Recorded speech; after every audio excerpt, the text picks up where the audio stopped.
I did not see her. And oh, there she is, right on time. And then we have a new member joining us this evening. Correct. Yeah, our new planning board member, Russell Scudder, should be joining us tonight as well. We're live on YouTube, just so you guys know. All right.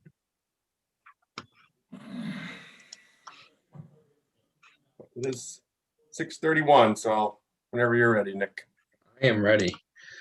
All right.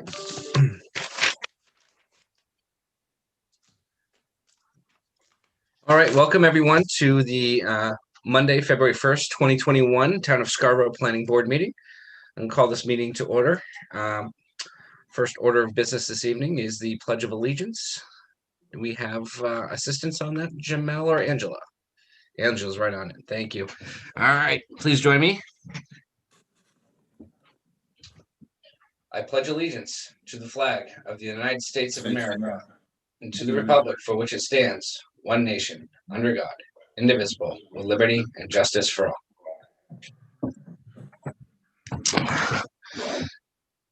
All right, we will do the roll call.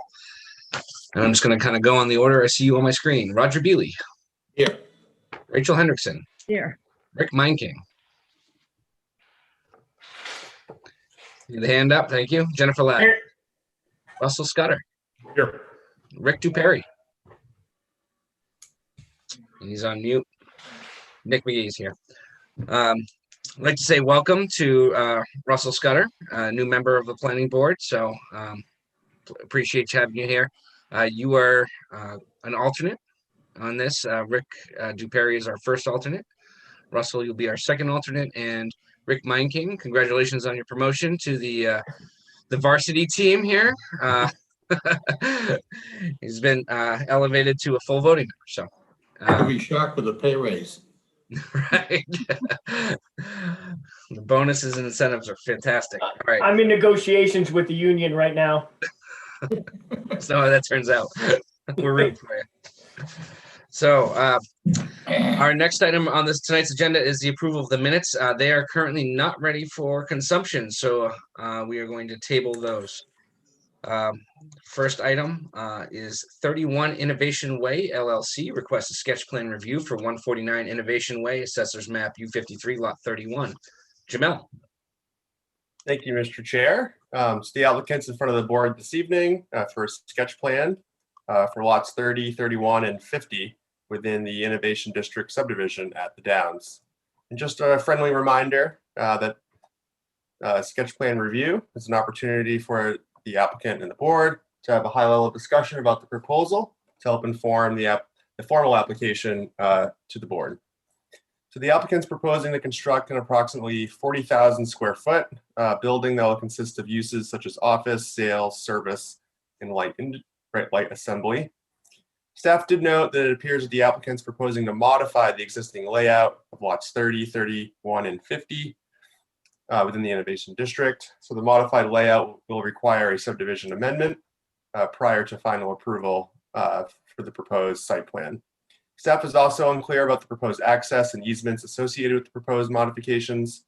Providing answers to these general layout questions will probably help inform answers to the following comments. Staff has recommended that the applicant consider modifying the building orientation and perhaps pulling it closer to the corner of the lot adjacent to the pedestrian plaza at the intersection of Innovation Way and Center Street, as this could result in a more coordinated design with the existing projects in the vicinity. And this modification could also result in a design where the parking is along the side and rear of the building as required by the site plan review ordinance. The applicant should also note that the Innovation District regulating plan requires a 10-foot landscape buffer strip along both public street frontages. And this shall be designed to separate the building or the development from the street and help to enhance the visual environment. And the applicant has also noted that they'd like to provide fewer parking spaces than required by the zoning ordinance. So the applicant should have a discussion with the board this evening about the proposed parking program, and the board should provide feedback on this proposed approach. At this point, I'll turn it back to you. Thank you, Jamel. And for the applicant, is it Dan or Will this evening? Thanks, Mr. Chairman. Dan Bacon, I'll introduce the project, and then Will and Pete Heil from Acorn will provide more detailed overview of the project. Thanks. I'm representing Crossroads, but also 31 Innovation Way LLC, which is providing the site to Crown. We're really excited about this end user at this location and welcoming them to the Innovation District. They're a national forklift company in forklift and equipment. They do sales, service, rental, repair of lift trucks, and they're a growing operation, and they're growing their presence in Maine. They've chosen the Innovation District in the Downs and Scarborough for that matter, really because they love the Innovation District setting, the quality of their neighbors. It's very consistent with their brand and their goals as a company. They're also really excited about the amenities within the Innovation District, the trails, and obviously the future of the project. So there's a number of locations they could have gone in Greater Portland, and they chose the Innovation District for those reasons. So we're super excited about that.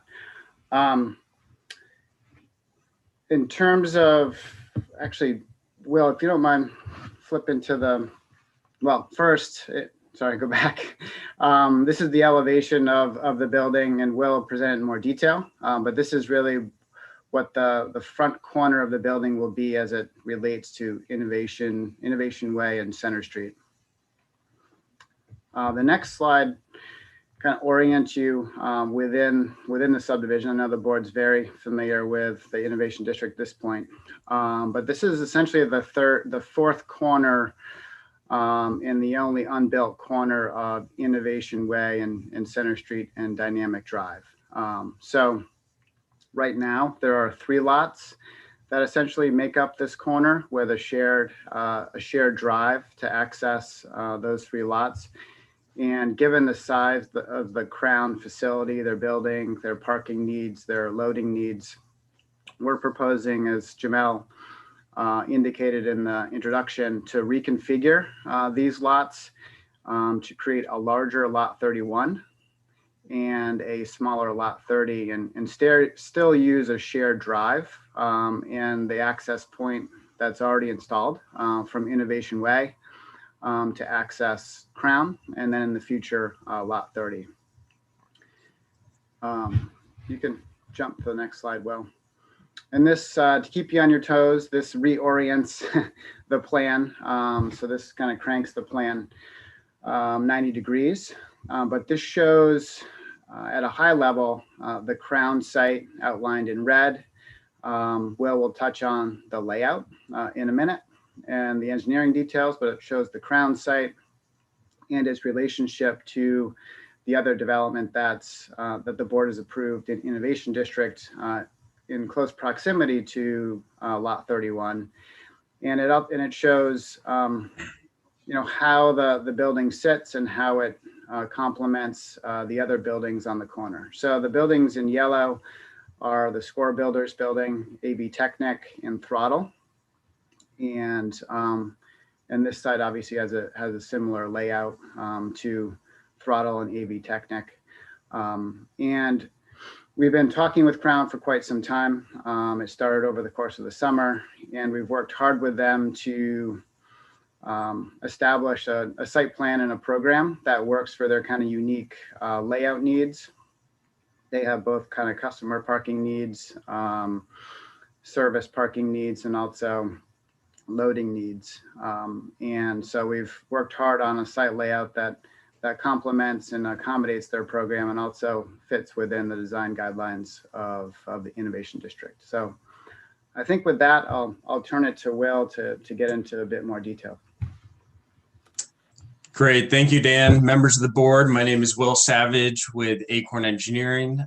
Here with me tonight is also Pete Heil from Acorn Engineering, project manager on this project as well. So excited to be here before you tonight for this project. We are proposing a 40,000 square foot Crown industrial building Crown, as Dan mentioned, Crown is a world-class leader in forklifts and material handling equipment. And, they really could have chosen a number of locations, but they're really excited to come to the Downs and to the Innovation District. When it came to the site design, careful attention was paid to balance the needs of the user, along with the innovation design guidelines and minimizing any environmental impacts. We are proposing a shared use driveway located at the approved curb cut location. The private drive provides separate access for both vehicular traffic. You have more of the high turnover customer traffic, customer parking lot to the front, and then more of the office administration parking to the side. The private drive will come into the site and provide the truck traffic to the 3 loading docks. And then also, as you can see within this plan, we've in a dotted outline, we've shown the proposed future expansion capability for the parking lots to meet the Scarborough ordinance that way. So delivery location is also based upon the floor space requirements. And although it has a similar loading area orientation as AV Technics, there are a number of ample opportunities to screen the loading area, both within this generous landscaped island opportunity between the parking lot and the private drive. And then, of course, within the proposed buffer area along the intersection. And we are also, as you can see highlighted here, preserving the existing tree line that is within this area, of course, is wetlands, but preserving that existing tree line between Innovation Way and the proposed private drive. So all of those elements together really combine to provide some really wonderful opportunities to screen the building. So Aceto Landscaping has also worked on the corners of the intersection, the 4 corners, and he will, the Aceto team will be providing a coordinated landscape plan that will enhance the intersection and pavilion while providing the landscape buffer strip and additional screening opportunities. So as currently presented, we do have a total of 23 parking spaces to the front, as well as 15 parking spaces to the side. And then we've allocated space for an additional 51 future parking spaces should that become necessary in the future. You can also see that we've provided a sidewalk adjacent to the building and locations for entry and exit, as well as a buffer between the building and the sidewalk, and a direct connection within the internal sidewalk out to the street. Why we looked at multiple, we did multiple design iterations to come up with the current plan.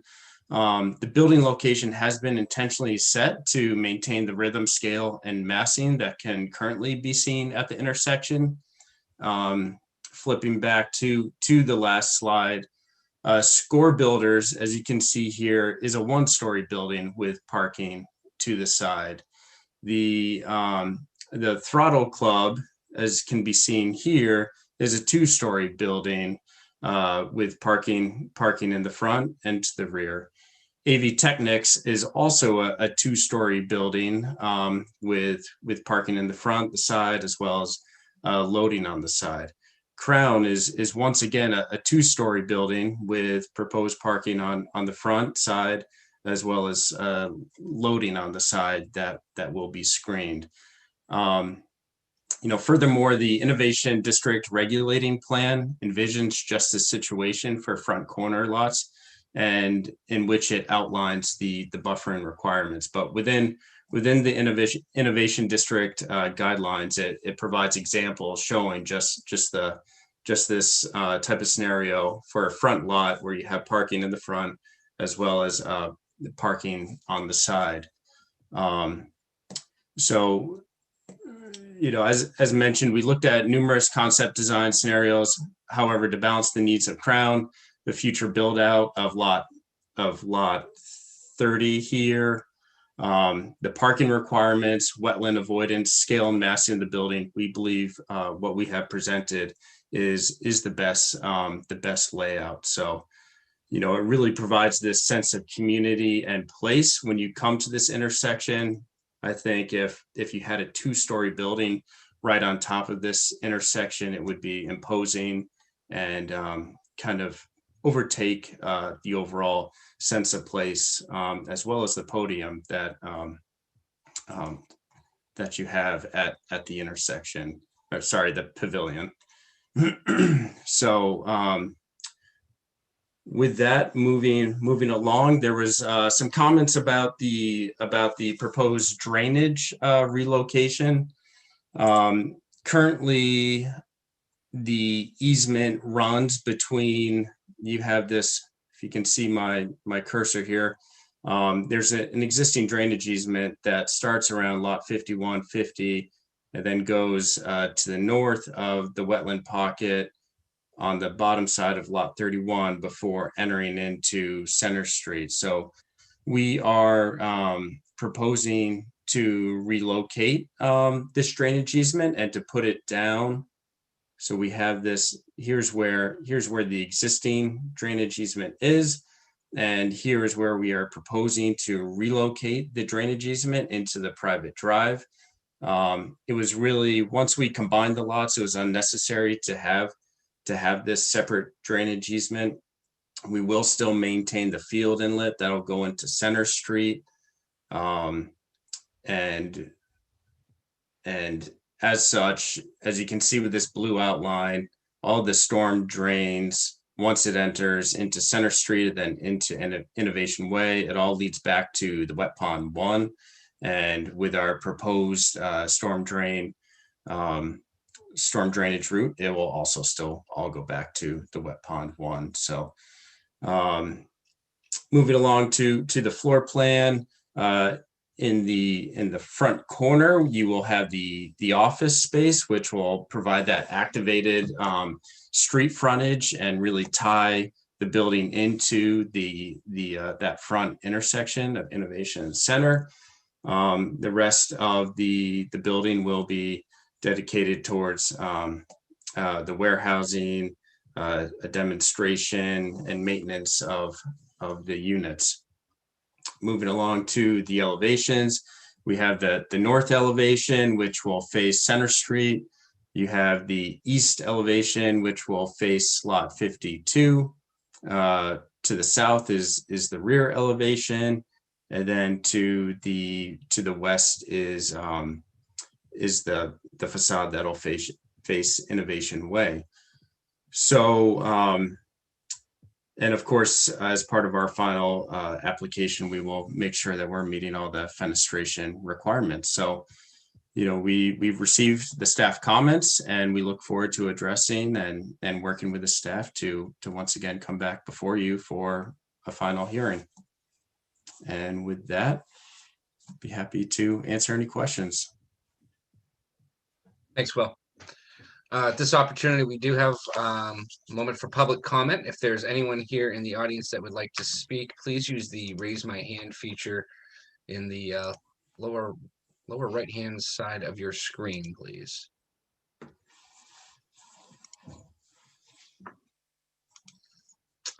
All right, I don't see any hands up, so I will turn this over to the board. Roger, do you want to go first? Well, first of all, I think the building, the architectural rendering that you offered us looks pretty attractive. I think it looked very nice at that corner.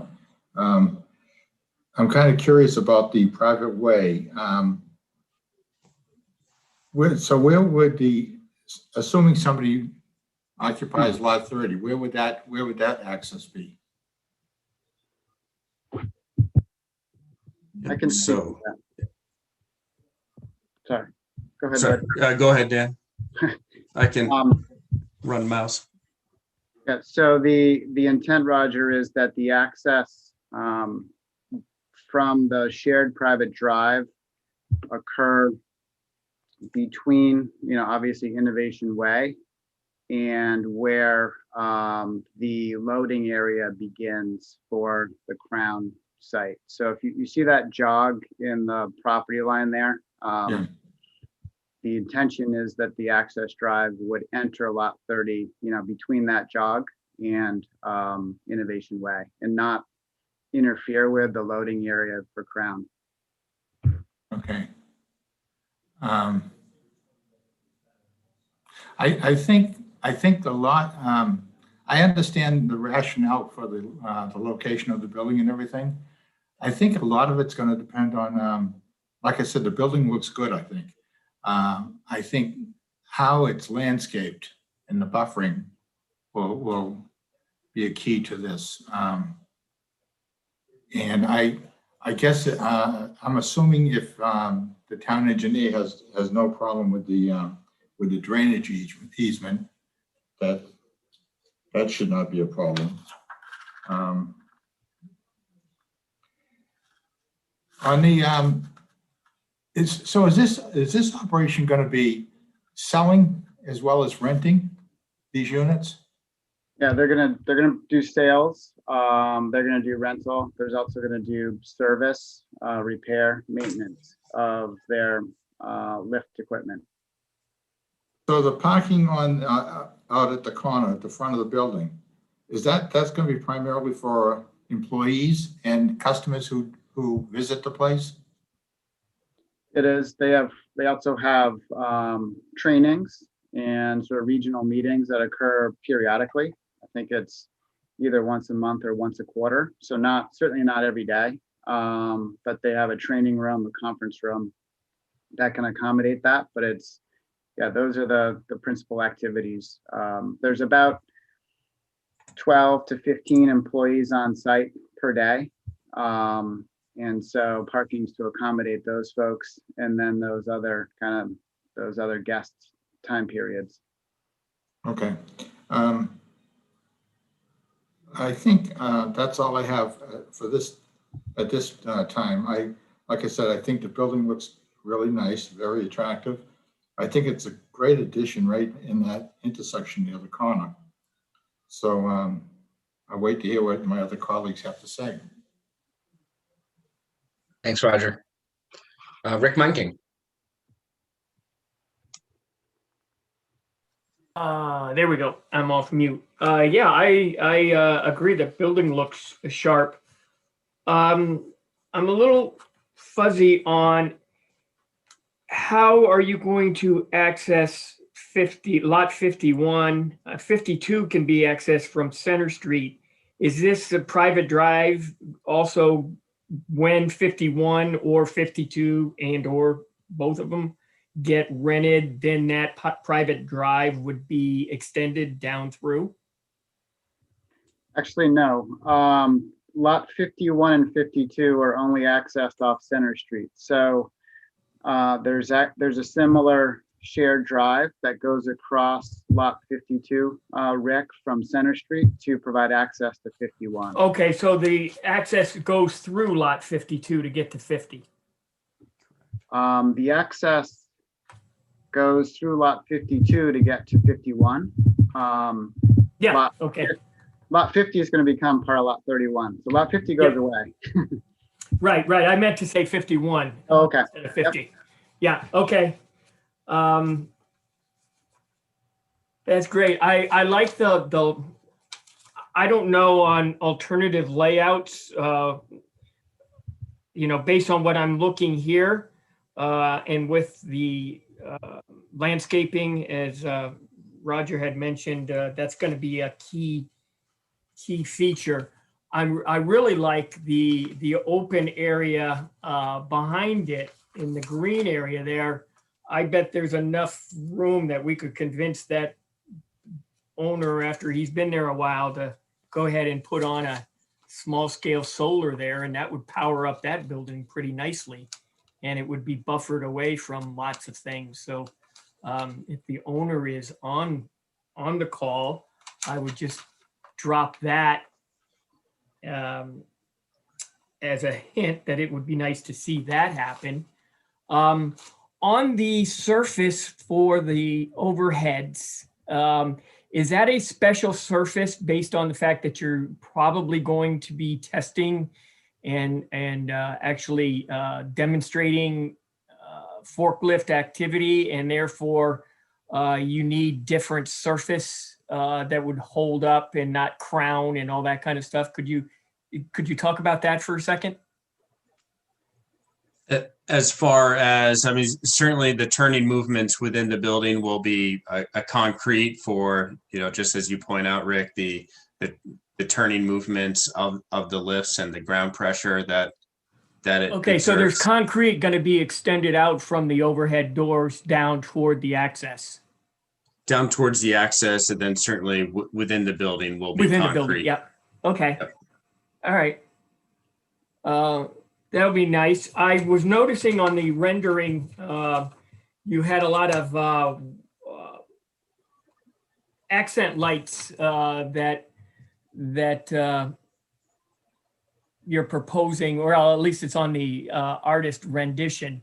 I like. Mhm. I think it brings out, the building. As long as we could try and get that so that you can minimize your other lights around the parking lot. If you can bring those out to cover the first group, and then maybe you only need one or two outside lights around for the parking on across from the building. I think that would look great. But so far, this looks like a nice looking addition to the Innovation District. That's all, Nick. Thanks, Rick. Jennifer. Great. So Rick actually kind of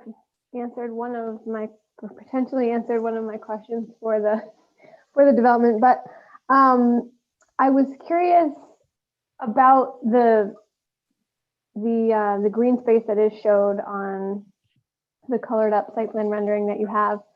And just what, I understand we're at sketch plan level, and, you're sort of showing here the intent to landscape around the perimeter of the property as well as up against the building. But I was just curious what the vision was maybe for that larger open area to the back of the building. Rick just suggested that you could potentially put solar panels there. I don't know if that's part of the plan or not, but I was just interested in what I'm sure you've talked about that space. I'm just curious what you're thinking about doing there. I can speak to that briefly, and then Will can chime in as well. Sure. And part of that space is certainly to demonstrate that we can meet the parking requirements. That's because this use has a lot less demand than the ordinance requires.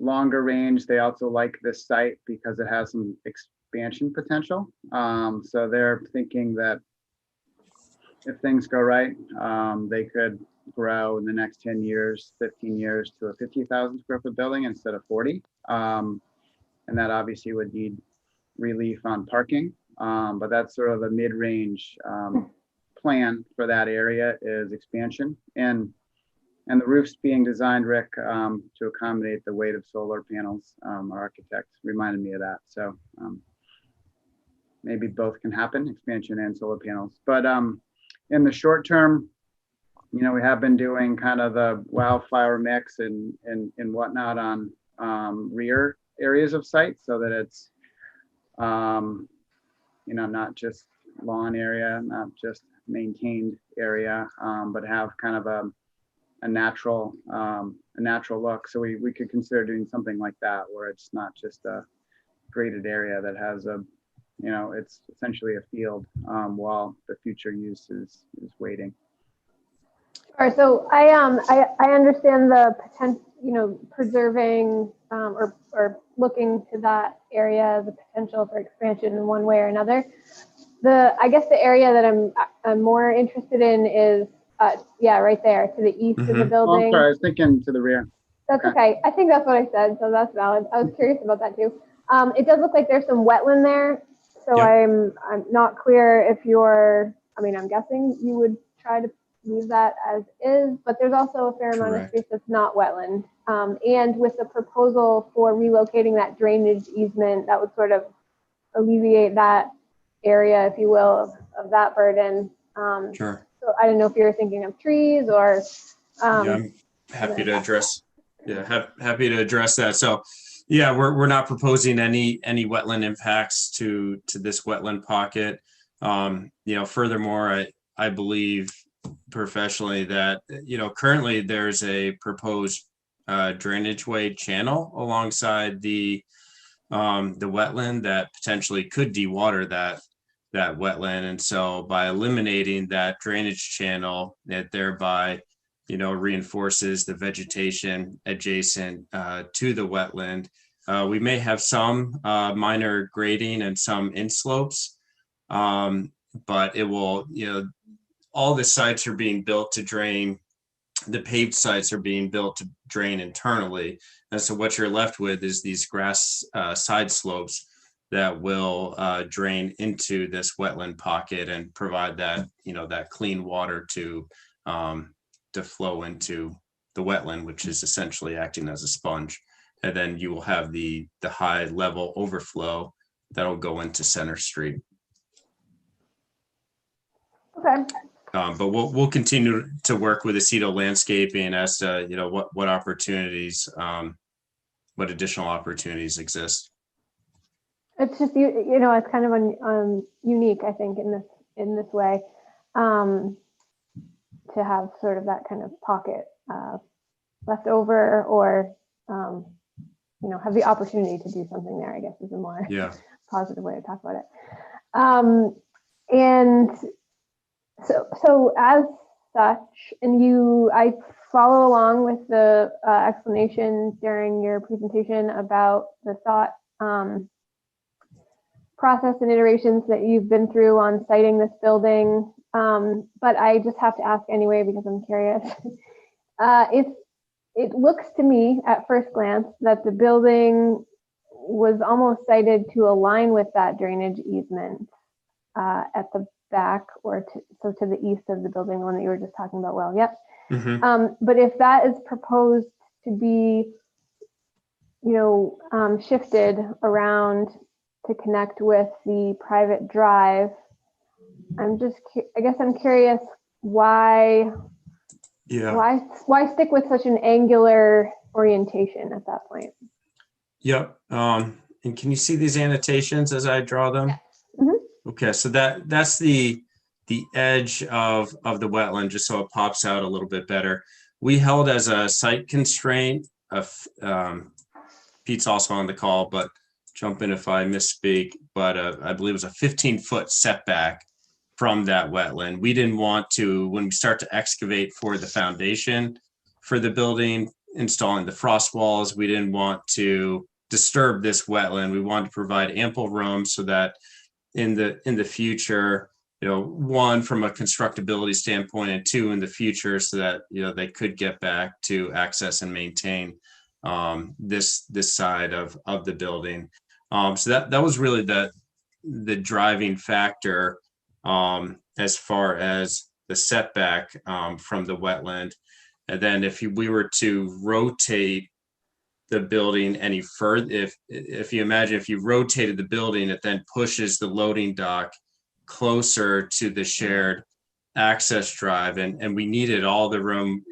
You see the curve in the private drive, just so we could pick up additional maneuverability for the proposed commercial vehicles that will be using this building. And then on the opposite, if we were to go counterclockwise with the building, it would be then pushing the parking at the intersection closer and closer to the private way. So We did this isn't as certainly not as straightforward as many of the additional innovation lots that we've worked on with no wetlands.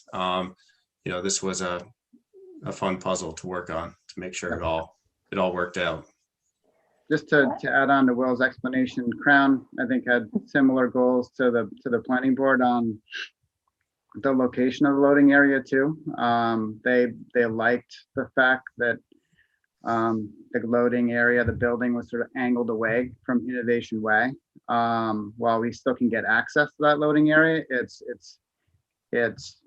the view of it is dramatically sort of minimized as opposed to kind of cranking the building and having it more kind of parallel with Innovation Way. So that was all the things Will mentioned, plus Crown's desire to kind of have that be a subtle component on their site plan versus a prominent one, played into the layout. Okay, what size vehicles are they bringing in here? Good question. Pete, do you know? Or how large? The WB is wrong, so Pete should. We did run multiple turning templates based on the WB 67, which is a 73-foot truck, which is why the concrete pad is 75 feet long. So if you had multiple trucks, those trucks would be parked on the pad. I think that's not pretty typical, but we have designed try to maximize for the potential larger trucks. Cool. I was not super familiar with the business, so I just wasn't sure. Yes, that's a typical tractor trailer that you would see on the highway. Okay. And then my only other last question is about kind of back to the parking area that's proposed at the front of the building, so facing the intersection there. You sort of touched on it a little bit, but I just wanted to hear any more clarification, I guess, on vehicle storage. So is there, is this business going to need space to store vehicles either for, waiting for someone to come and pick them up, they've already been worked on, or sort of staging in a sales capacity? And if so, will that be happening in that front parking area or more on the side of the building, or not at all? No, I don't believe so. I think that the lift trucks are indoors, and there wouldn't be overnight parking on site. And I don't believe there would be exterior storage. Well, triple check that prior to our site plan submission, but that's our understanding at this point. So that would be car parking, daily. Okay, great. That's all I have. I do think this is an exciting addition out here for the site. It is kind of an interesting.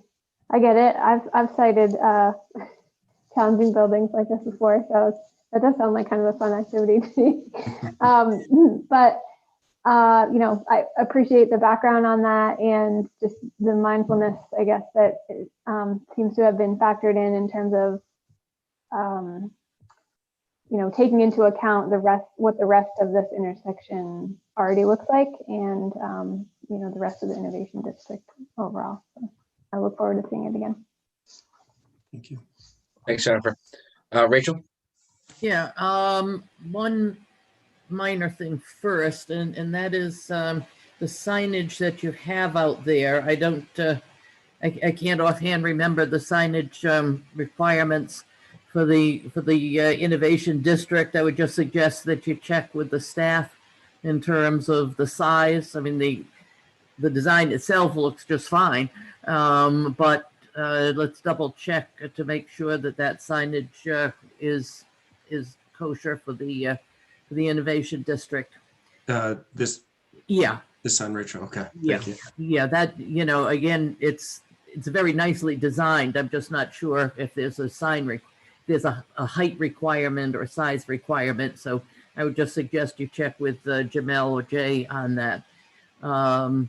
Then I must confess that when I initially read this, I was getting confused in terms of what the layout was going to be, and I suspect that the site plan amendment would have been very helpful to have first, so that I could see how it was going to fit into those 3 lots, and basically what was going to be left of the smaller lot, or what is now a smaller lot. But the design is very good. My basic concern, I think, is the parking in the front. And I know we have other buildings there with parking in the front, but having a two-lane, having a double width of parking there just doesn't entirely work for me. I think you need to take a look at the stalls closest to the street and move them to the back. And that would allow you to put a much more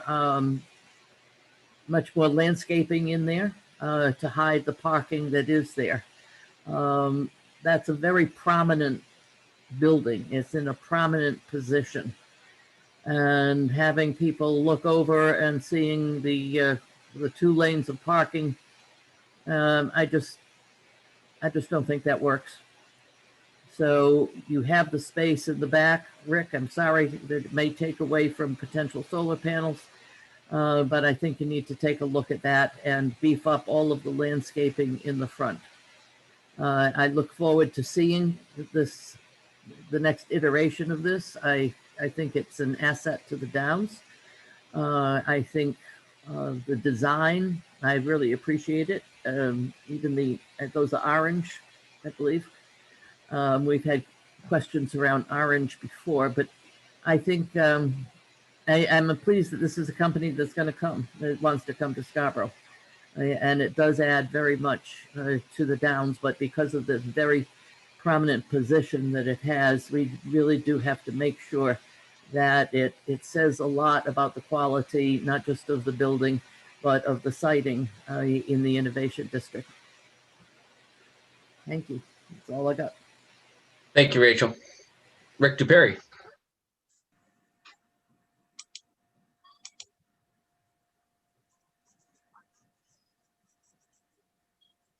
Rick, I don't know if you can hear us, or if you're still on mute.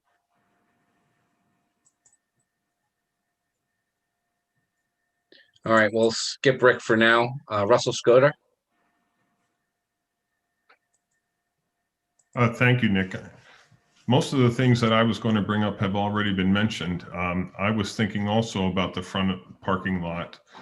I guess I echo some of Rachel's concerns and would like to see maybe Will, if you've considered alternatives on that parking, and maybe you can tell us what some of your design considerations were.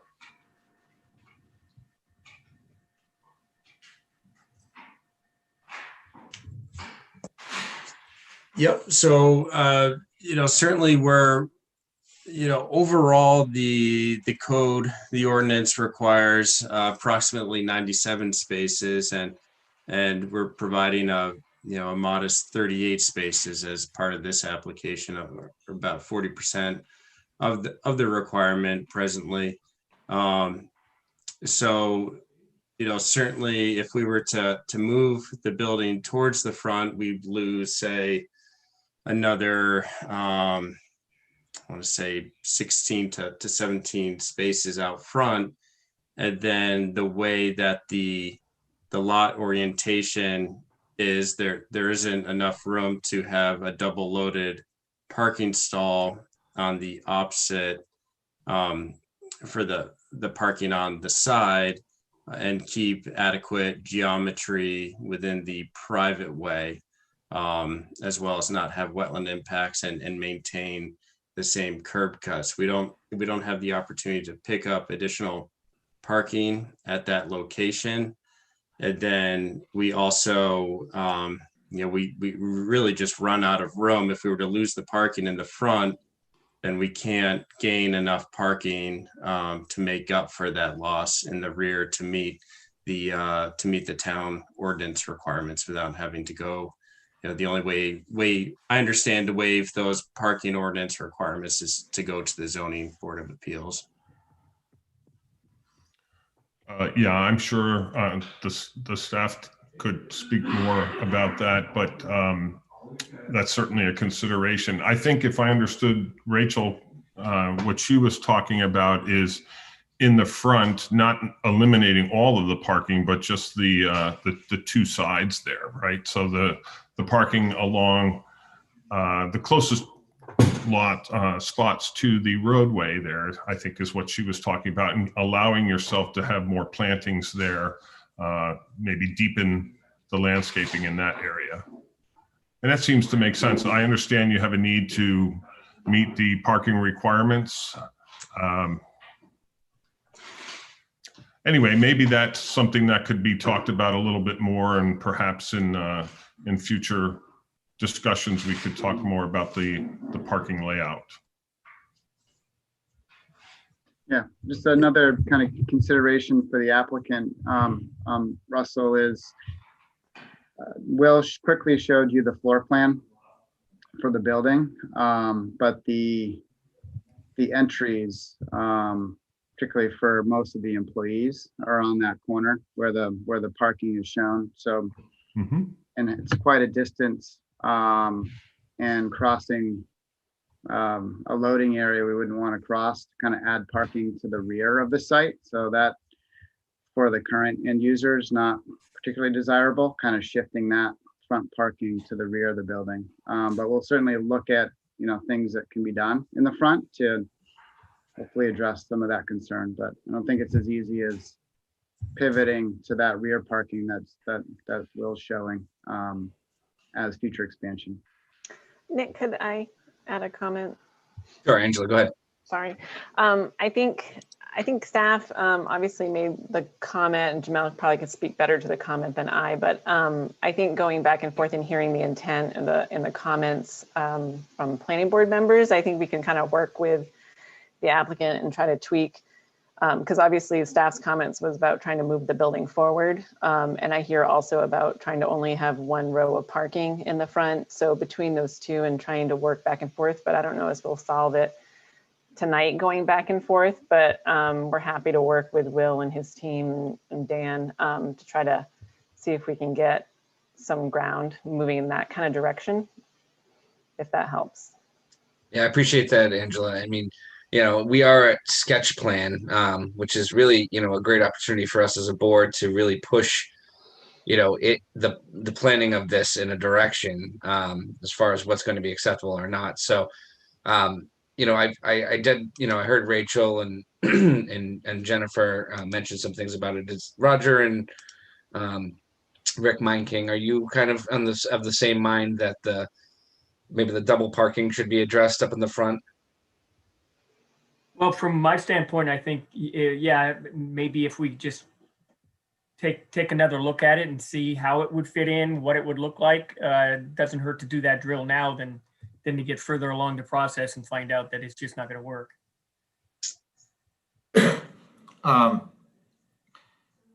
There's 23 spaces in the front of the building, and I believe I heard that there was 16 employees.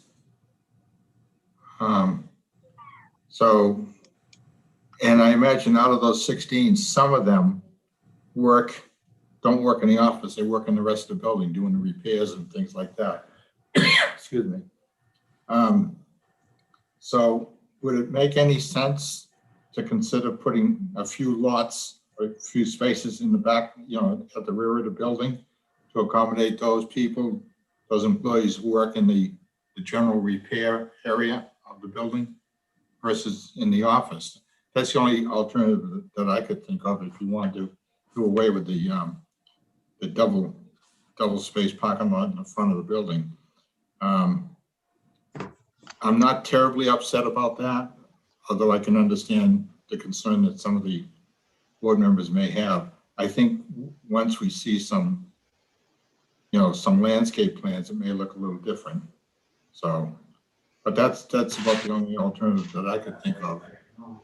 Thanks, Must Roger. be, so out of 16 employees, you got some technical people who work in mechanics or whatever they are, working in the rest of the building, and they could get into that building right there by the loading dock somewhere. Yeah, 2/3 of staff are office, just to answer that question. 2/3 of the staff are office and 1/3 are working in the rear of the building. But they too park in the front or side. The main entrances to the building are off of the 2 parking fields. The parking spaces, the 15 spaces on the side of the building, Dan, what's going to be in those spaces? My understanding, there's parts kind of deliveries. So I think it's a combination of employees and then parts deliveries are dropped off, picked up, etc. In the side parking. There's a parts door, if you will, in the side of the building, and the main entrance to the building is in the front, facing the corner, where the office employees go in, and then that's also where trainings and meetings occur, and all the other sites that they have nationally. They have that parking lot is for those office employees, and then for those guests or visitors that come to visit Crown. Okay, yeah, I forget about the training sessions and things such as that. So, well, I guess I'm amenable to letting staff try and work it out with these folks. Thanks, Roger. I don't think we're going to decide it tonight. Right. Yeah. I just encourage Dan and Will just, take Angela up on that offer to maybe look at maybe a couple of alternatives that would work for both the applicant and the staff on this one on the board. Russell, we may have cut you off and I'm not 100% sure. Did you have some other follow-up questions? No, that's the main thing. Thank you. For now, I'll just leave it at that. All right. Thanks, Russell. And then, I'll just chime in that I think the rest of my peers here have done a good job of covering some of the concerns. I'm just going to reiterate that, this is a corner spot. From what we've seen on the presentation, it looks like this will be a relatively attractive building. But, and I appreciate, Will, when you went through your talk discussing that you'll be paying close attention to the fenestration requirements. But, this is an important corner for not just the Innovation District, but for Scarborough, perhaps. So, I appreciate you putting in that extra thought and effort into making sure this really shines. So, without anything further, I'll ask the applicant, is there any other direction you need going forward from this board before we move on to our next item? Okay. I think we're good. Appreciate it. Yep. Great. Thank you. All right. Thank you, everyone. Appreciate it. All right. Our next item on tonight's agenda is item number 6, State Manufactured Home, Inc. requests a preliminary subdivision review for the existing Pinecrest Manufactured Homes community, Assessors Map 56, lots 9, 11, and 12. Jamel.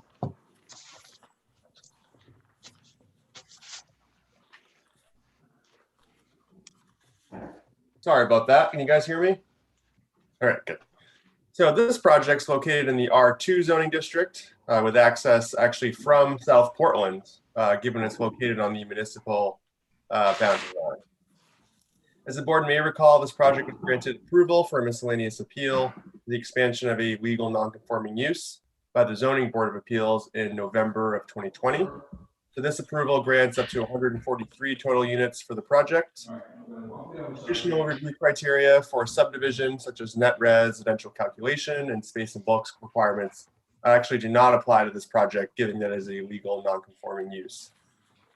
So the applicant's proposing to add 32 new units to the existing manufactured housing community. The proposal also includes a new looped private access drive, which provides a connection to the existing community along Topaz Drive. As noted in the staff review memo, that actually would be helpful if the applicant could discuss the ownership structure of the proposal with the board. While the plans appear to depict separate lots, it is staff's understanding that the existing lots within the community are actually lease areas. Staff has also suggested the applicant consider providing street trees along the entirety of the proposed access drive. and provide the locations for the trees on the grading and drainage plan with future submissions to the board. And finally, during the advisory opinion review back in 2020, the board requested buffering provisions between the project and the I-295 highway connector. So the applicant has included some plantings behind lots 22 through 26. It should be prepared to discuss this proposed buffering and if it will mitigate the impacts for the future and existing residents in the community. I'll turn it back to you, Mr. Chair. Thank you, Jamel. Mr. Johnson.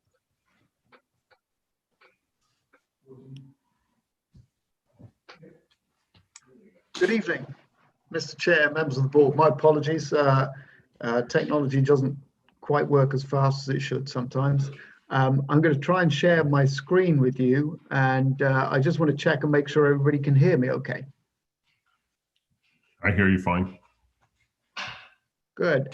As Jamel said, this is a project that was last before the board before we went to the zoning board back before the holidays in 2020. The plan I have up in front of me is almost exactly the same as the plan that we presented at that time, which is the overall concept. And I'll just go through that again, just as a refresher for anyone who wasn't there at the meeting in November, or just in case you are unfamiliar with what we're proposing here. Down in the main body of the site is the existing Pinecrest manufactured housing community. Up towards the Scarborough connector, there is Andy, I'm not seeing a shared screen. I don't know if you're intending to share. Let me. Is everyone else on the same page there, or is it just my screen? I don't see it either. Would it help if we share, Andy, if your connection is? There we Let's see go. if did I get it right that time? You got it. Yes, yep. The learning process, old dogs and new tricks. So what we're proposing here is down, if you can see, can you see my cursor as well here? Yes. This is the main body of the Pinecrest manufactured housing community. I apologize in advance, as I did at the last meeting, for the orientation of this plan. North is actually down to the right here. So this is the Scarborough connector. Where the Pinecrest manufactured housing community is actually towards South Portland from the connector. So down at the bottom left-hand corner here is actually Main Street in South Portland. So this is the main body of the existing manufactured housing community. And between that, the existing development and the Scarborough connector, there's a large area of usable upland, which is the area which the proposed expansion is going in. As we move down towards Plan South here, there's a large freshwater wetland complex, which we're avoiding to the extent that we can, and trying to keep the proposed new development on the usable area or and keep the environmental impacts the absolute minimum we can. So we're proposing a road connection coming off Topaz Drive here. It comes across this strip of land, which belongs to Portland Water District and actually is the home for their 36-inch transmission main.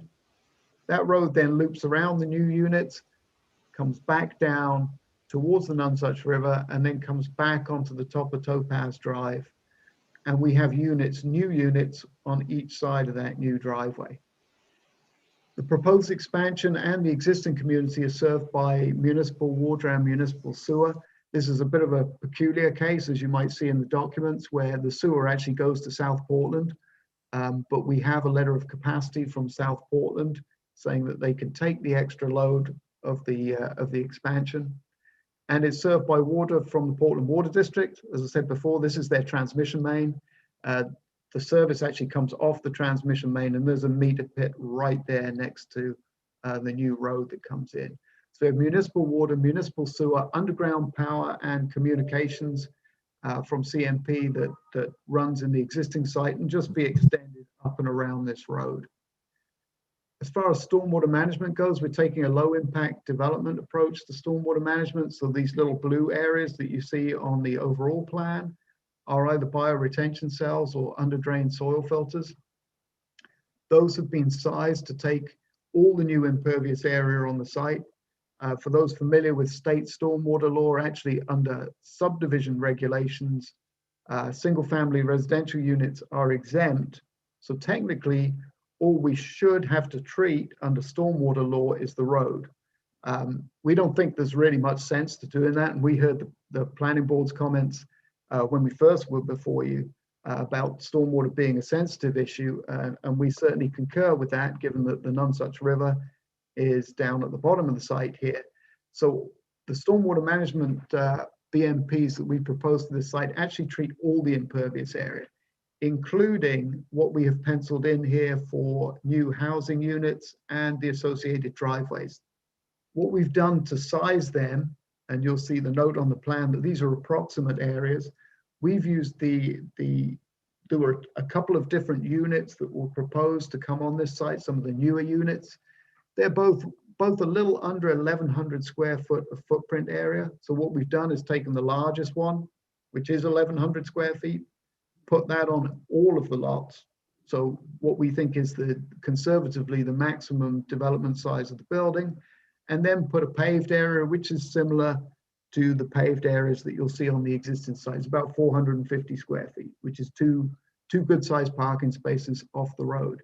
So we're treating all of that in these little stormwater basins that are connected and then outlet in the same way that the drainage from the existing site outlets, which is kind of overland towards the Nonsuch River and somewhat draining towards the DOT ditch, which runs down the side of the Scarborough connector down here. So that's an overview of what we're proposing to do. And you'll see clearly on the plans, the big bold line that goes around the outside edge is the limit of disturbance associated with the development. We're trying to keep the trees that we can, and certainly within the Portland Water District land, we'd like to keep a nice tree buffer in there. We of course have to make openings for where the roadways and the grading and the stormwater ponds are going. But the whole approach to this is one of trying to minimize the area that is disturbed and trying to minimize, of course, the environmental impacts and keep a nice compact and affordable housing development. We did read through some of the comments, and I'll just go through some of those very briefly. I expect there'll be some discussion on landscaping, so I'll leave that until last. Firstly, on the ownership front, Jamel is correct. In the staff comments, they wanted clarity for the record. This will all be under the same ownership as the current lot. So this is all owned by State Manufactured Homes. It will continue to be owned by State Manufactured Homes. What we have drawn on here is unit areas, and we're trying to be very careful to label them as unit areas because they're not actually lot lines. The lot is not going to be divided into all these units. Each area is rented, and the unit gets put on that rental area by the owner of the unit. But this is essentially a land rental opportunity. So these lot lines are not actually lot lines; they are unit boundaries. One of the reasons that we put them on there is answering one of the additional questions from the staff, which is, do each of these unit areas actually meet the required minimum size? And in some follow-up submission data, we actually gave staff each of the unit areas associated with these to show that they do. And in fact, they're all over 6,500 square feet, which in discussions with the owner seems to be a good area, good usable area, and a good marketable area for new units. One of the other comments that I'll just brush over very quickly is that we do need to come up with a street name, and we need to address these, come up with address and street name with the police department. We're quite happy to do that, and we'll follow up with that shortly after this meeting. The other two items that came up, one, and we appreciate the suggestion from staff about street trees. There are a couple of practical reasons why that's a bit difficult on a project like this. If you have seen, and a couple of new units have recently actually gone in Pinecrest, the manufactured units come in, either the older ones came in as whole units. These typically come in two parts or several parts, and if Teresa is on, I'm sure she'll correct me if I'm wrong, but they're pretty big units. And the development tends to happen over time. So if we get an approval for this project, people will come in and want to rent these units, and they'll bring in housing units kind of one at a time. One of the things that's rather difficult is if you put big trees along the street, and getting the units in becomes a real problem. That's actually one of the reasons why, even though they are allowed under state law to have overhead power on manufactured housing communities, they rarely do, because it gets in the way of bringing the units in.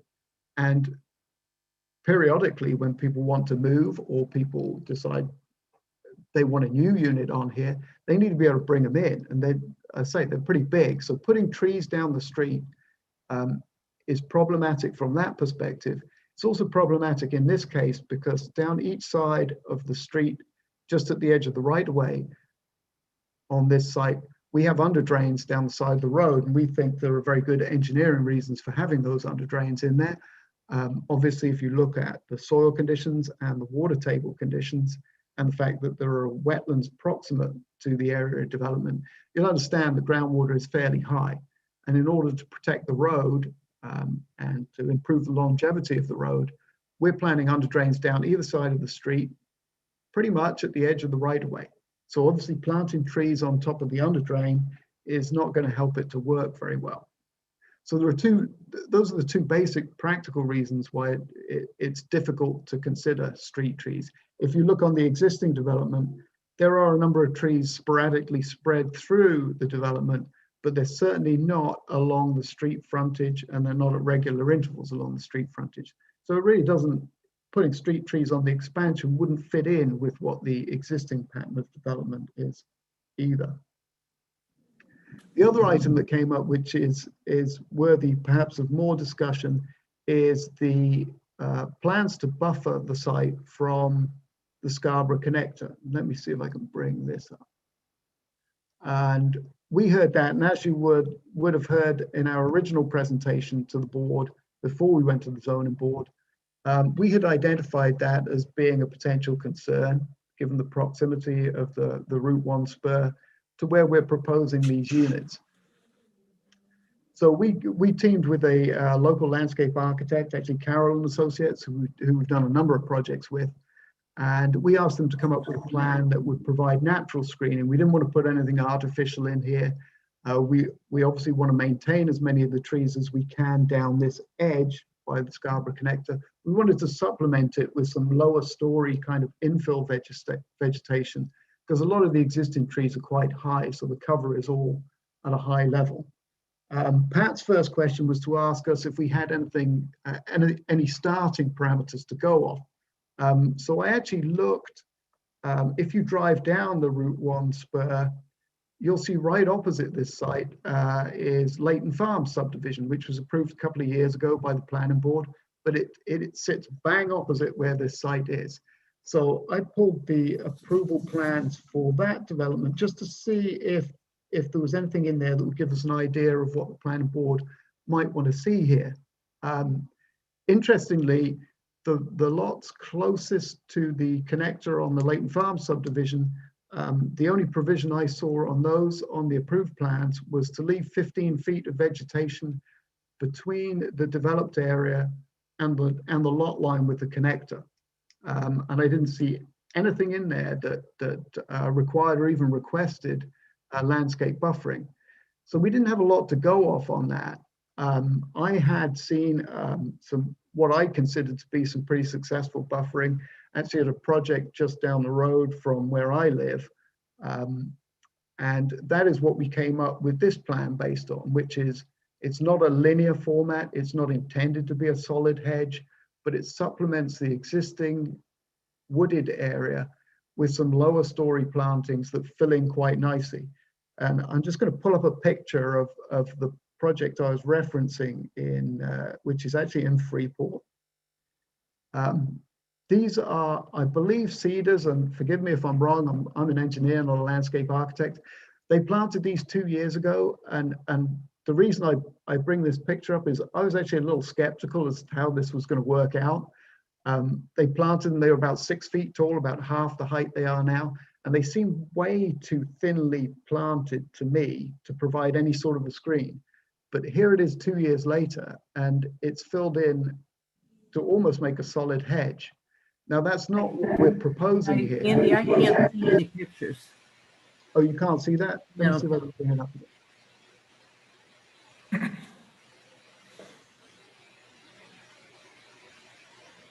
This must be, Yeah, you've still got the landscape sheet on your screen. Unshare and then share your other view. It will work. easier said than done, Angela. Oh, Easier sorry. said Sorry. than done. I can cut you off and you can There we reshare. go. And is there anyone else from your team that wants to be on promoted to a panelist level before you get going again? I don't think so, unless they can raise their hand. If they're on, I was gonna can't say, see you them can raise from your here. hand and I can let you in if you're with this. Can you see the picture now? Yeah. So this is what I was talking about that was planted 2 years ago. And you can see how well it's filled in. And they were rather small when they were planted, and they looked a little thin to me. But I stand corrected, because they actually did a nice job there and filled in rather nicely.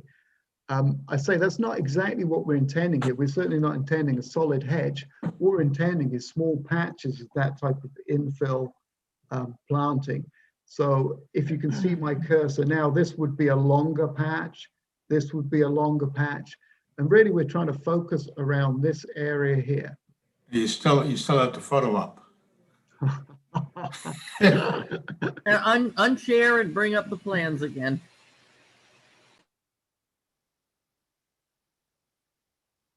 There you go. Can you see that now?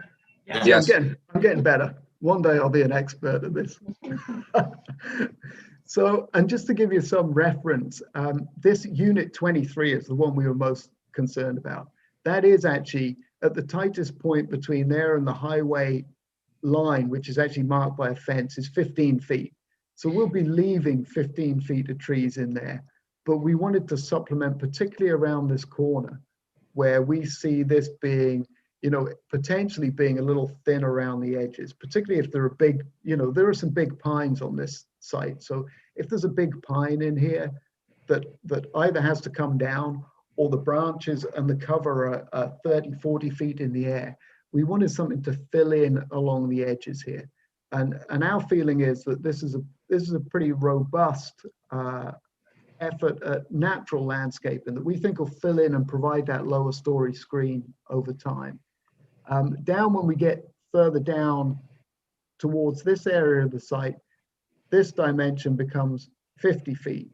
So in addition to us having 50 feet of trees on this property, then of course the highway starts crawling away from the boundary line as well. So the distance from the pavement starts getting markedly bigger here. And you'll see the landscaping associated with the bioretention cells. But that's a summary of what we're proposing now. And of course, we'd be happy to take comments on this and questions on any other items, because I realize I brushed through some of that fairly quickly. But you'll see the packet is fairly thorough and fairly detailed in what we've given you. So feel free to fire away with any questions. Thanks, Andy. Tina, I saw you had your hand up at one point. Was there anything that you wanted to add?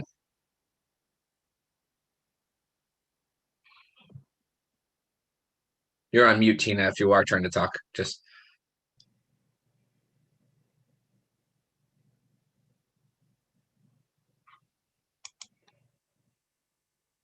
No, I see a hand up again. Tina, I think you're still on mute. There you go. Hi, I was just here in case you needed any questions answered, that's all. All right, thank you. All right, we do have opportunity for public comment on this topic. If you are here and in the audience and would like to comment, please use the raise my hand feature in the bottom right-hand corner.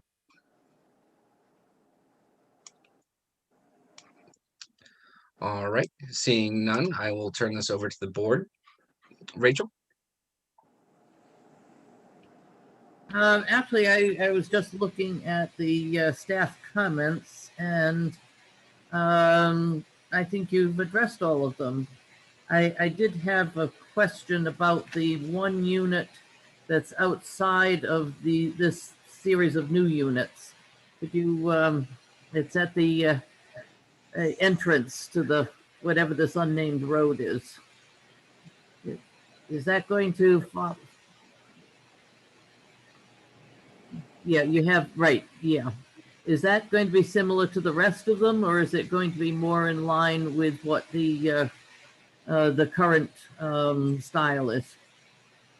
No, it's going to be, it'll be very much in the same style as the new units. It will be a new unit. This was just one that really, when we were looking at the expansion, this was a lot or a unit that was available, and we took it through the permitting process with the ZBA because the previous licensing limit was up to 111 units. So if we wanted to add another one in there, we had to include it in that expansion approval. Okay. And just to refresh my memory, is the unnamed street two-way or one-way? It's two-way and it's 22 feet wide. It has shoulders on either side, and then, as I was explaining, catch basins and under drainage down each side. Is there going to be arrangements for visitors parking or street parking? There's actually visitor parking at the entrance to the park, and there are some areas available. In fact, where my hand is right now is probably not entirely encouraged there as full-time parking, but every time I visited the site, I park here. So there is available parking, if you could term it like overflow parking. It's not like people would have to go out on the street and park. But at each unit, it'll just be the same as in the existing units. There's space for a couple of cars, and you can pull off on the side of the road. I mean, there's space on the sides of the roads to pull off if you have extra cars around. Yeah, I was just wondering about cars going over the under-drained filters there along the side of the road. Is that going to create a problem for people deciding to park there? It won't. So the under drains down the side of the road are actually in the gravel shoulders. So they're capable of taking wheel loading. What we wouldn't want is people driving. These are the actual best management practices. So these are the ones with the filter soil in them. The ones down, the under drains down the side of the road, from the surface, you wouldn't notice it. It'd look like a gravel shoulder. So people probably will end up parking there. They could. Yeah, they could. I mean, typically when you go into the existing community now, you don't see, or at least the times I've been there, you don't see a lot of overflow parking. Way down here at the entrance to the park, there's a relatively large area where people could park if there were 8, 10, or 12 cars. But I think people generally they find a space around the existing community if the driveways become full, and if they're not, then I would anticipate that if your neighbor only has one car in the driveway, then they're probably quite happy for you to have one of your visitors park with them. all right. I'm comfortable with your explanation about street trees, although I wish there was still some arrangement to have some there. I think the buffering that you have set up is probably as much as can be hoped for, given the narrow constraints. So, Mr. Chair, I'm satisfied. Thank you. Thanks, Rachel. Roger. Sure. I understand your explanation for the street trees, because I'm trying to think of over at Hillcrest, as well as the other portion of this. I'm pretty sure there's no street trees, and I don't think there are at Hillcrest either in the new section way down by the Eastern Trail.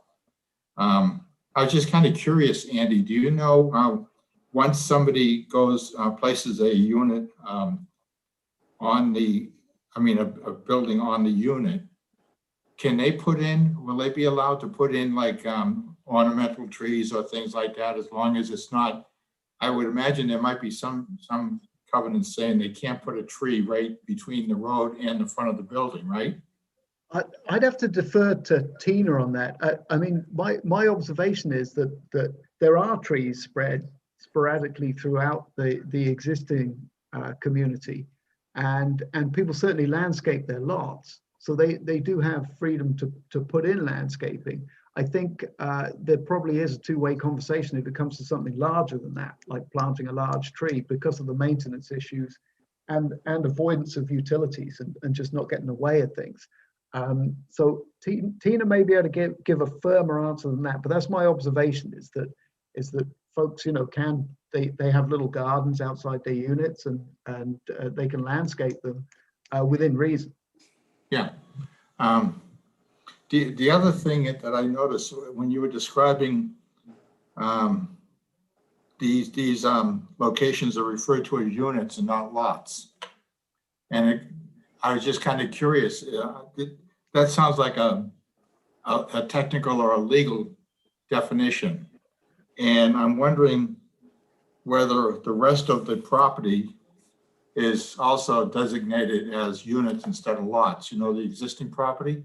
And because I can see where somebody could construe that if they go in and they buy, like, they're thinking they're buying lot 23, when in fact they're buying, it's just a unit. They're just renting the space on that unit, So I don't know whether staff thinks that's something that should be looked at to see if there's a,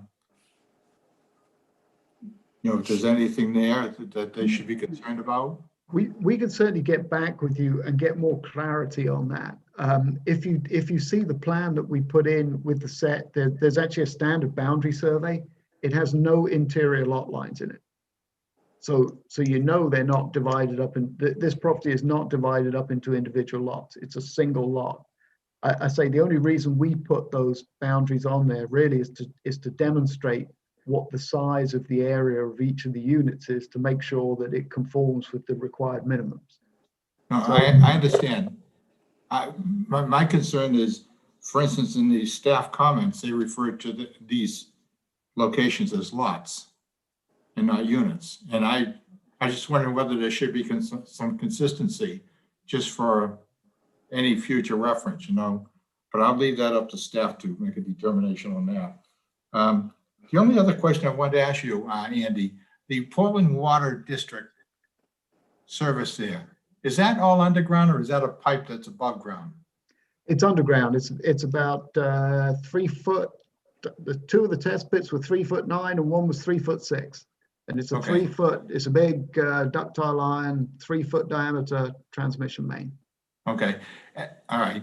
And the last comment I will say is that I know exactly what you're referring to when you're talking about Layton Farms, because when you're heading towards Scarborough from 295, you do see the back of some of those new homes. In fact, I believe there's going to be even some more being built.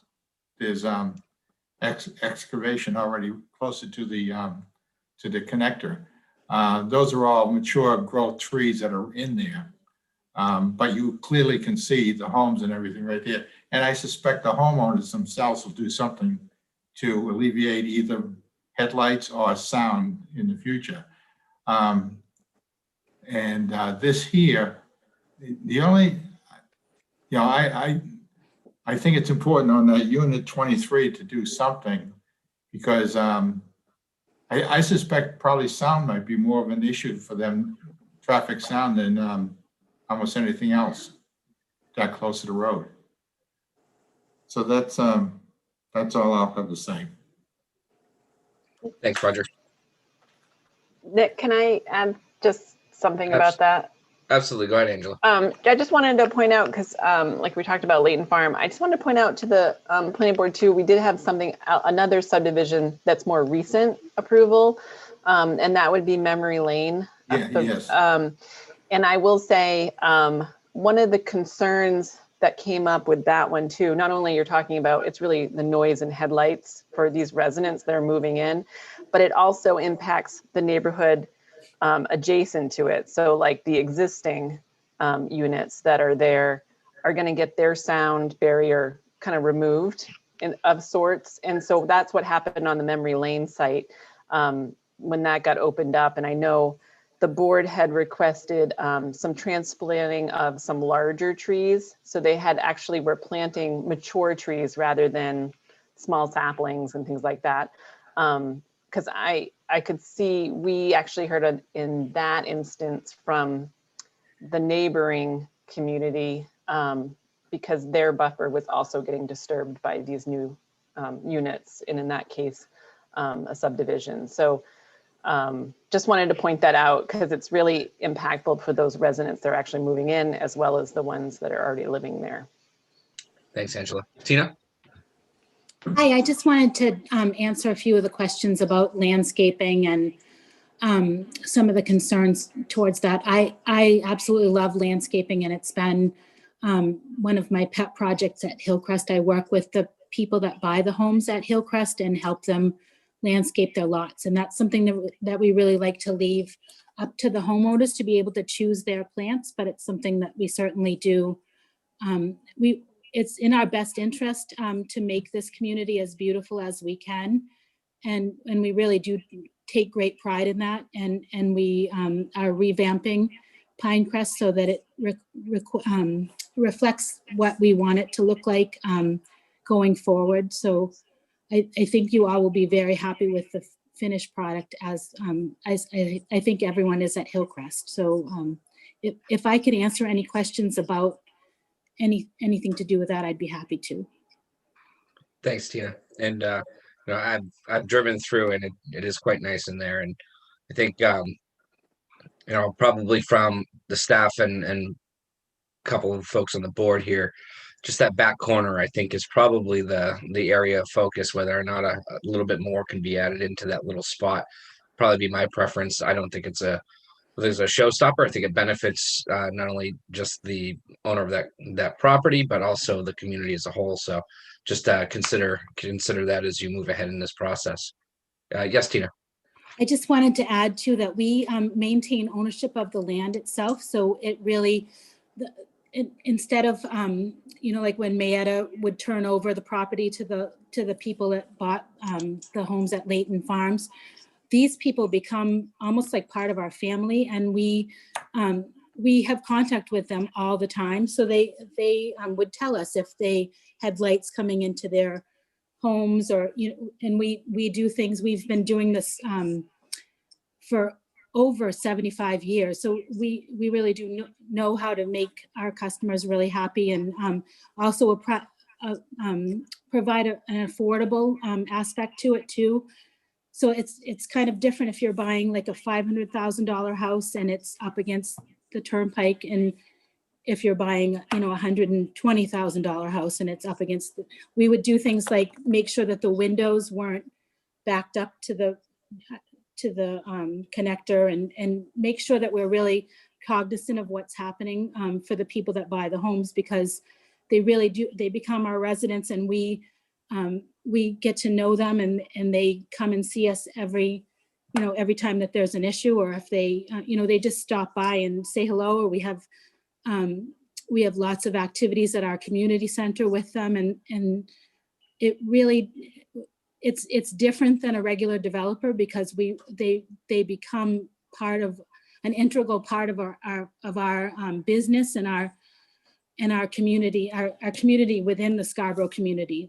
They become Hillcrest and Pinecrest residents that we really feel like we owe a great service to. So we're just as concerned about everything like that you are. Thanks, Tina. Jennifer, do you have anything? Not too much beyond questions that have already been asked. There were a couple of good points in the staff review, both staff and peer review letters that I thought were good, but you already have those. I was just curious if you could give an update on, if you have one, on your DEP permit. I can give you the update that the DEP permit is in and it's been accepted, and we've had some conversations with DEP. It doesn't look like we're going to have to, we certainly think we're on track. It doesn't look like we're going to have to change very much on the DEP front. We haven't got any feedback yet on stormwater, which is usually the key piece on their end, and I understand they're doing everything they can on that, but they have quite a workload right now. So I anticipate it might be a few more weeks before we hear back from them. Okay, just curious. That's it for me. Thanks, Jennifer. I'll just open up the question to the rest of the board. I don't know if there's a whole lot left, so if we've missed something, Rick, Russell, if you think of anything that you wanted to add or have a question about, just kind of jump in real quick here. Yeah, it's Russ. Rick. Rick, go ahead. First of all, Tina, I appreciate your comments you made. I remember the community building that was going on in the Hillcrest development there, and the outpouring of support from the residents there that came and sat through some very riveting planning board discussions. But I can certainly feel that sense of community that you described. And it's nice to see that kind of community spirit.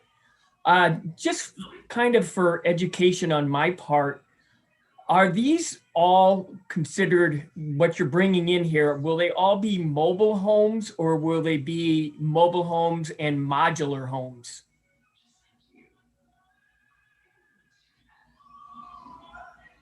Tina, that's for you.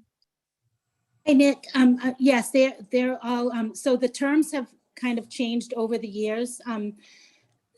The term that has been used since 1978, and according to HUD, is manufactured home, which is a mobile home with some upgraded changes that make it so that they're more of a permanent structure. The wheels and axles are still underneath them so that they can move, but it's not as easy to move them as they used to be. So that we don't call them mobile homes anymore.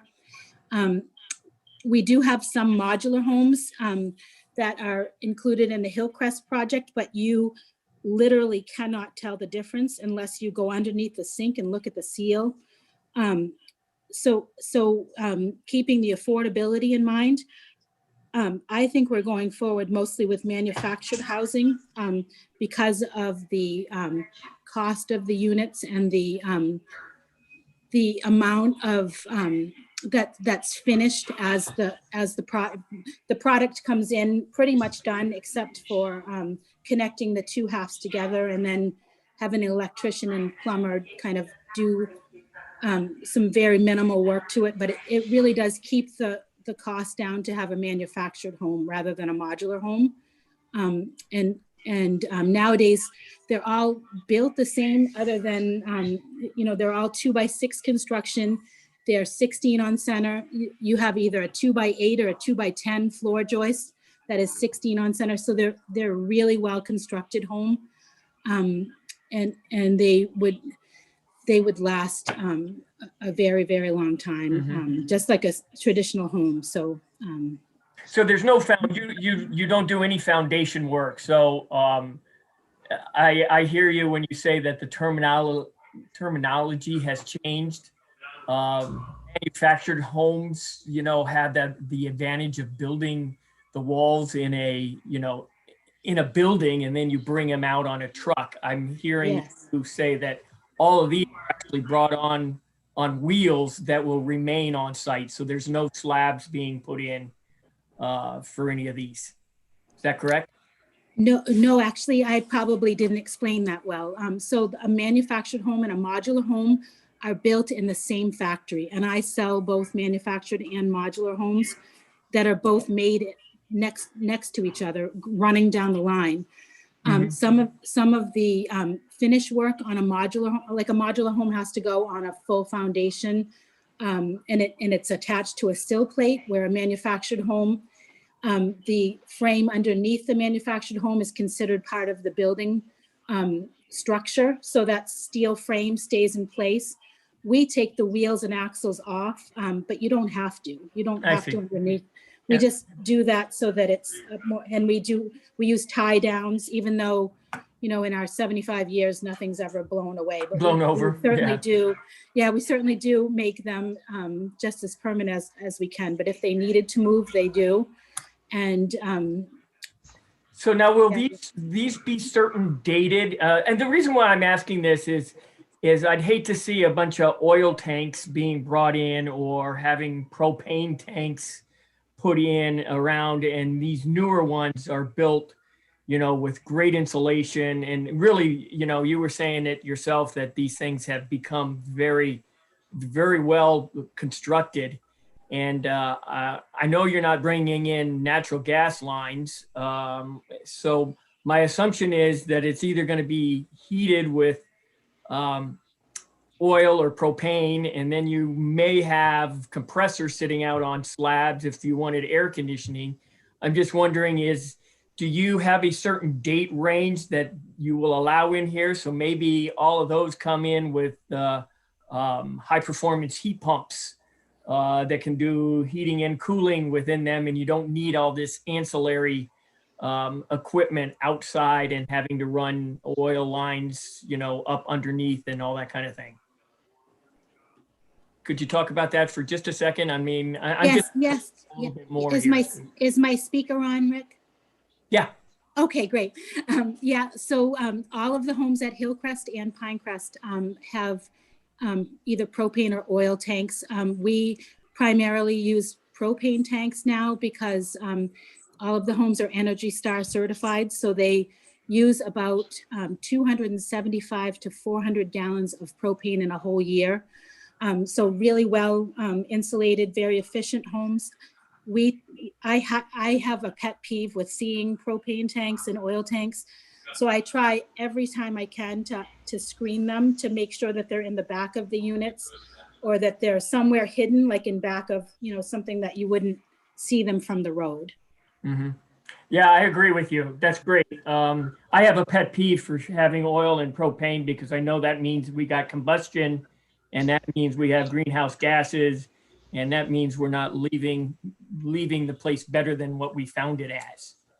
So if there's any way to avoid, you know, using oil and propane and getting these high performance heat pumps that work fantastic in cold climate now, that would be, you know, that's the utopia that Maine is driving to, trying to reduce and have, you know, no carbon footprints on homes.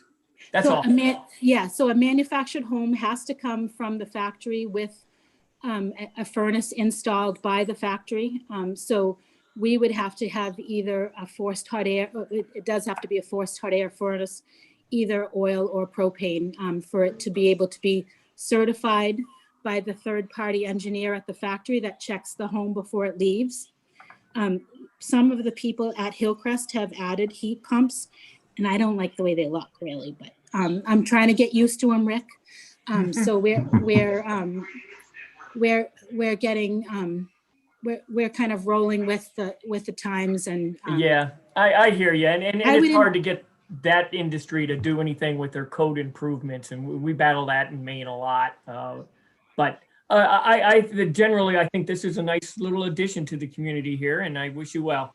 I can't wait to see the final set, and to include the lighting plan would be nice too.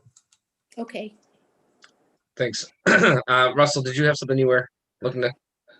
The only thing I was going to mention, just a little comment, is at the terminus here, the southerly terminus of the roadway, it looks like there might be a little challenge there with snow removal.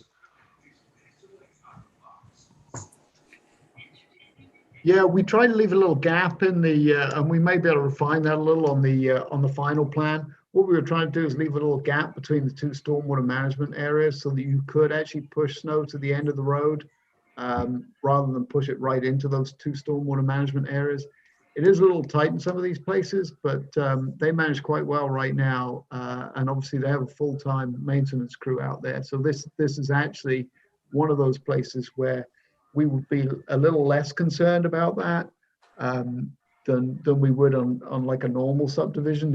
If you heard Tina there, and Tina and her team do a great job of maintaining these communities, and they keep them in ship-shape fashion. So so you can be sure they're very careful where they push the snow here, which is not the case in many places. Thank you. Thank you, Russell. All right. Unless there's anything else, I'm going to quickly scroll through the the tabs here, make sure I'm not missing anyone. All right. I think you're at a point though that I'm ready to make a motion on this with some preliminary. So I will make a motion to approve state manufactured homes for preliminary subdivision approval. Is there a second? Second. I have a second. Any discussion? All right, I'm gonna roll call it. Rick Meinking, Yes. Roger Beely, Yes. Jennifer Ladd, Yes. Rachel Hendrickson, Yes. Nick McGee. Yes. Congratulations. We'll see you with the next go around. Thank you all. Thank you. Our next item on tonight's agenda is Townhouses at Front Runner Park LLC requests a preliminary subdivision and site plan review for Lot 27 within the Town Center Residential Subdivision at the Town Assessor's Map R52 Lot 4. Jamel. Thank you, Mr. Chair. So as you said, this project's located within the Town Center Residential Subdivision within the proposed Lot 27 of the project. So in regards to review process, the final approval of the proposed Town Center Residential Subdivision Amendment, which was actually before you in January, will need to be granted by the board prior to final approval for this project. The applicant's proposing to construct 3 6-unit townhouses for a total of 18 new residential units.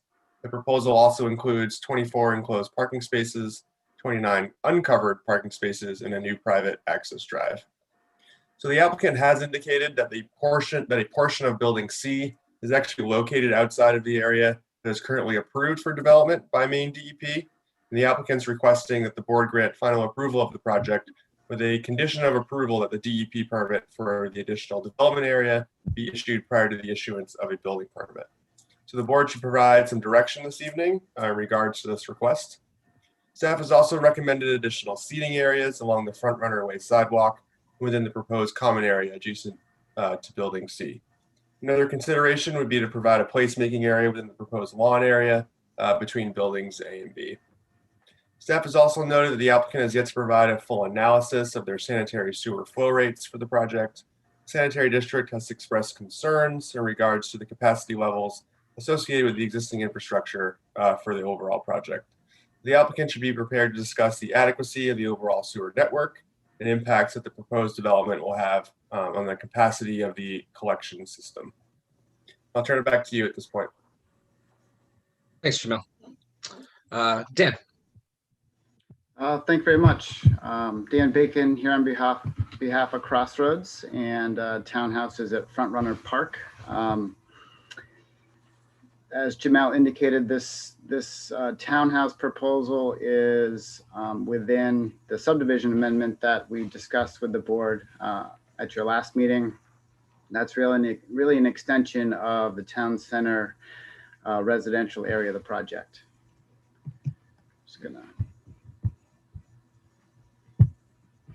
Just to orient the board to lot 27. You saw this plan at your last meeting. And also for Russell, who's a new board member, to orient you to the site in general. This where the homes are shown on this plan are buildings that are under construction in the town center residential first phase, and this site is located within the outlined area. It's about 1.5 acres or so, lot 27. It would be accessed from Pacer Way, which is located here. Right now, it's built to about where my hand is and would be extended as part of the subdivision amendment that we're before the board with separately to this location to provide frontage and access in that common area Jamel was referring to for Building C in this location. And then Front Runner Way would be extended up to this turnaround and also a new access drive into to the townhouse site.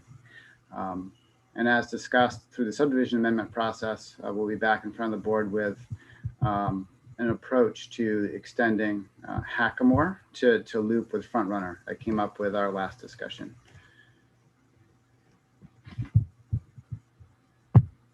to dive in a little bit more details, this plan is oriented 90 degrees differently. So I was just describing front runner here, and a new access drive and alley that would serve these townhouses that would loop through lot 27 to provide access to garages and driveway parking on the rear of the townhouses and connect out to Pacer Way. So Pacer Way is here and would provide access and frontage for these townhouses in this lot. So the townhouses are proposed as 3 different buildings. There would be 6 units per building. So in each of building A, B, and C would be designed in the same manner. They would have front porches, which is a bit unique for townhouses. We thought it'd be really complementary of the housing that's underway in the first residential phase, the neighbor to the southwest, and be a nice design feature to kind of be gathering places along the fronts of the townhouses and views out into the street. And across for these 2 buildings, there would be views to the street as well as to Front Runner Park, which would be across the street. And then for building C, these units would have front porches and front steps that would address this linear common between the buildings and Pacer Way. All the buildings would be, like I said, served with garages to the rear.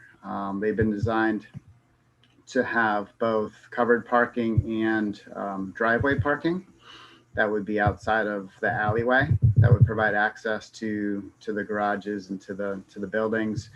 We'd also have some additional parking that would be on street. So guests and visitors, etc.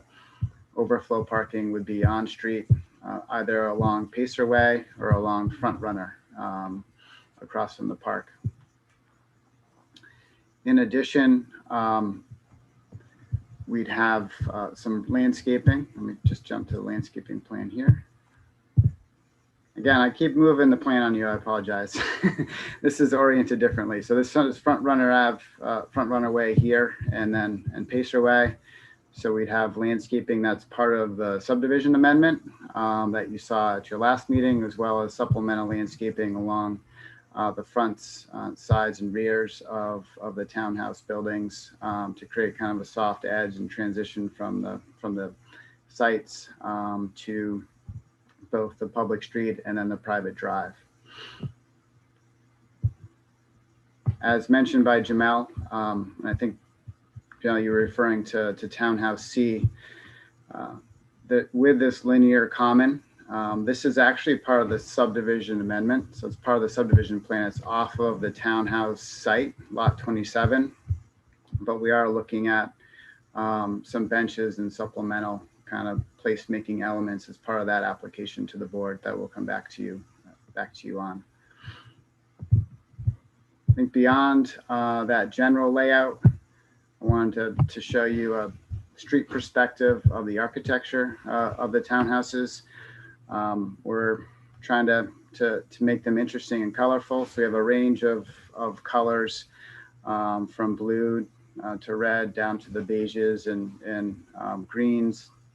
We wanted to change it up and not have it all the same color and have each unit have its own identity and kind of tie the buildings together more on the first floors with the front porches and a common kind of white facade at the first level, and then have sort of uniqueness in the range of colors with the remainder of the buildings on the second stories as well as the sides.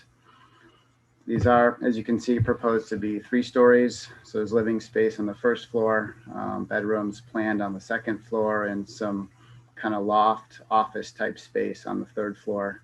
The end units would be designed to accommodate dormers to provide a little bit more headroom and living space on the third floor of those 2 end units, which will be slightly larger than the 4 middle units. You can't see it on this plan, but there's also, I'll go back to the the landscaping plan that helps see in plan view, there's going to be, in addition to the garages on the back, there's going to be small patio spaces or courtyard spaces for kind of the private space for these units to the rear. And then, as you can see here, there are breezeways that connect the garages to the living space in the townhouses. So I think with that, that's a brief overview of the layout, the design, the architecture. As mentioned by staff in the introductory comments, there's a really small area on lot 27. It's right where my hand is, that in order to accommodate the townhouse footprint, the front porches, and the sidewalk, we go just outside of the DEP currently approved limits. So rather than showing you a 4 or 5 unit townhouse or doing something silly with that edge of the building, we're seeking approval for this design, subject to receiving the next DEP permit that we've recently applied for. And so that next DEP permits, it's really intended to encompass the next larger phase of town center residential to the east. So this area over here off the plan, and then to the north. We'll talk about that in more detail on the next agenda item.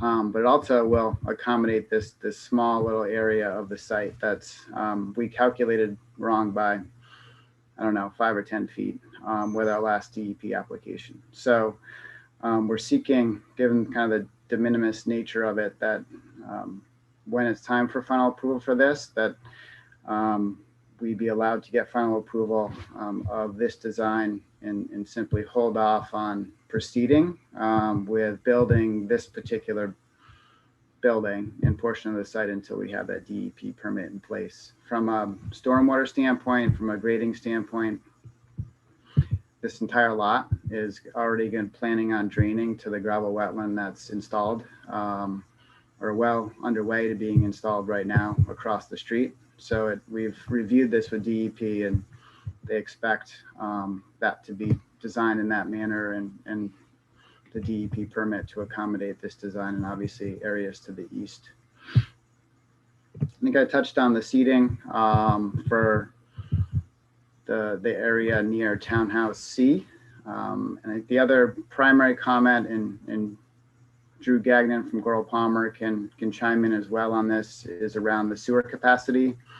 I know he's been working closely with the sanitary district on really more of the capacity of sewer conveyance to Route 1 for the larger area beyond this subdivision amendment in this townhouse site. The area that we're applying the DEP for to the east and to the north. And that's where some decisions need to be made and further calculations determined in terms of how much of that area can continue to be served by the Route 1 sewer system and directed in that direction prior to installing the next pump station. So I believe that's the context of the sanitary district comment, more beyond the townhouse application before you, but about the larger amount of development planned with that application. But we certainly intend to talk to staff about that with the sanitary district to get clarity and make sure that's the case. So I think at this point, I'll wrap up my presentation and turn it back to you, Mr. Chair. Thank you, Dan. Appreciate it. We do have an opportunity for public comment at this time. If you are here and interested in speaking on this, please use the raise my hand feature.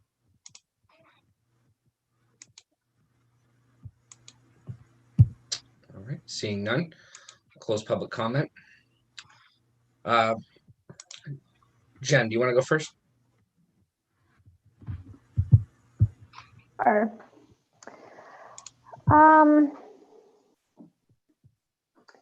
Let's see.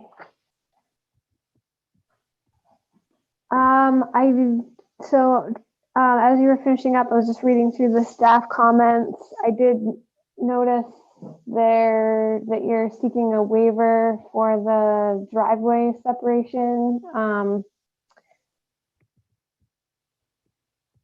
But I don't think you touched on that at all. It seems kind of straightforward to me. But also you're pretty close to not needing a waiver. So I was just wondering if there was how you ended up at the location that you did. Sure. Yeah, I think it's a waiver of about 9 feet. And Drew, make sure I'm right on that. Let me try to find the best plan to present that.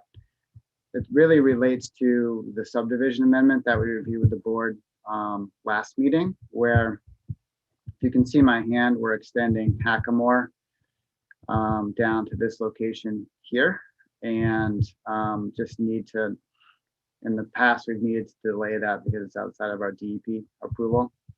And so there will be a new intersection right here that's part of the larger build out of the project. And we are seeking this waiver because this driveway would be 116 feet from that new intersection versus 125. So if we shifted it another 9 feet, it would really constrain the layout of the townhouses and push them too close together on lot 27 and kind of compromise that design. So that's the reason for the waiver. And I realize I'm not giving you the best plans to kind of illustrate that future intersection, but it would be off the page here, and shifting this in this direction really kind of hampers the layout of this project. Gotcha. I'm glad I asked because I was actually picturing that in the other direction. But yeah, okay, that does make sense. And is there, you're proposing a sidewalk between the upper building there and that driveway, is that right? Right there, yep. We're proposing a sidewalk here, and with future phases after we get underway with our DEP permit in this direction, Jen, and also to the north. This driveway is likely to be shared as an alley for access to development in this area. So we're setting this up to be an access obviously for the townhouses, but also future development, similar to the other alleys that we've done in the first residential phase. Yeah, I can see too how it would line up well with access to the park too. Right. Yeah, there would be a crosswalk over to the park right here. Okay.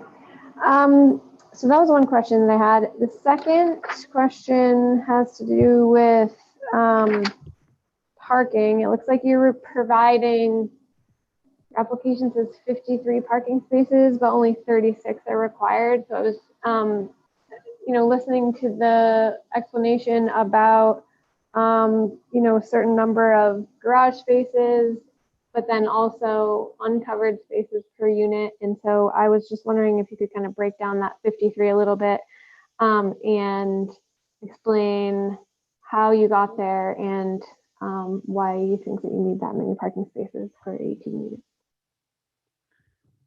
Sure. Primarily, we wanted to provide adequate parking entirely on site. So each unit would have, so the townhouses, the two end units would have 2 covered spaces, and then they'd have, parking in the driveway to get into the covered spaces. And then the middle 4 units would have, each have 1 covered space, 1 garage space, and then 1 uncovered space to meet the parking needs of each townhouse. And then we've been planning on really the on-street parking to be guest, to be general neighborhood parking, we can't on-street really, we can take credit for them under site plan, but we can't assign certainly on-street. It's going to be a public street. So this is really envisioned to be just general parking for the townhouses, people going to the park, the general neighborhood, because in other areas of the neighborhood, we don't have much in the way of guest parking. And then we do have some kind of supplemental parking here that we anticipate being parking for the townhouses, and also parking that can serve future phases of housing that will be to the right of the screen that will be coming forward in the future. So I apologize if I missed this before, if you've already said it. Remind me again of the number of bedroom units that we're looking at here. So are the end units two bedrooms or are they all 2 bedrooms? The bedrooms they're all going to be 2 bedrooms, and they're all 2 bedrooms on the second floor. There's loft space on the 3rd floor of each unit. The end units are going to have more loft space because of the dormers. Sure. And so that hasn't been determined whether they will be bedrooms. It's really intended to be additional space, office, guest space. I'm laughing because I'm in our makeshift office here. Coming in very handy these days. Okay. What else do I have?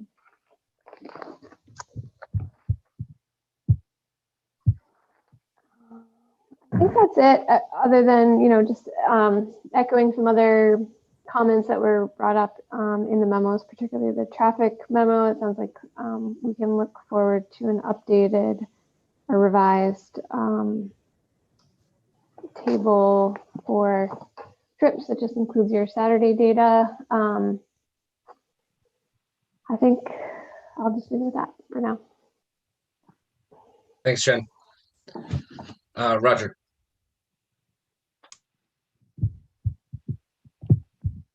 You're on mute, Roger.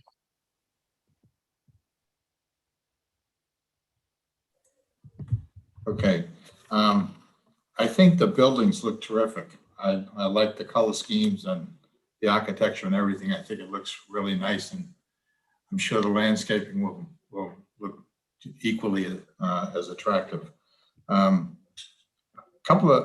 So I don't really have too many questions pertaining to the structures themselves. I'm kind of curious, Dan, that portion of our property that's east of Building A, with it has a dash line there. What's gonna go there? This area. So if it's this dash line you're referring to, Roger. Yes. Yes. Is that going to be developed into something in the future? Yeah, it is. This dash okay. line. This dash line shows the current DEP approval limit. So we have extra space here.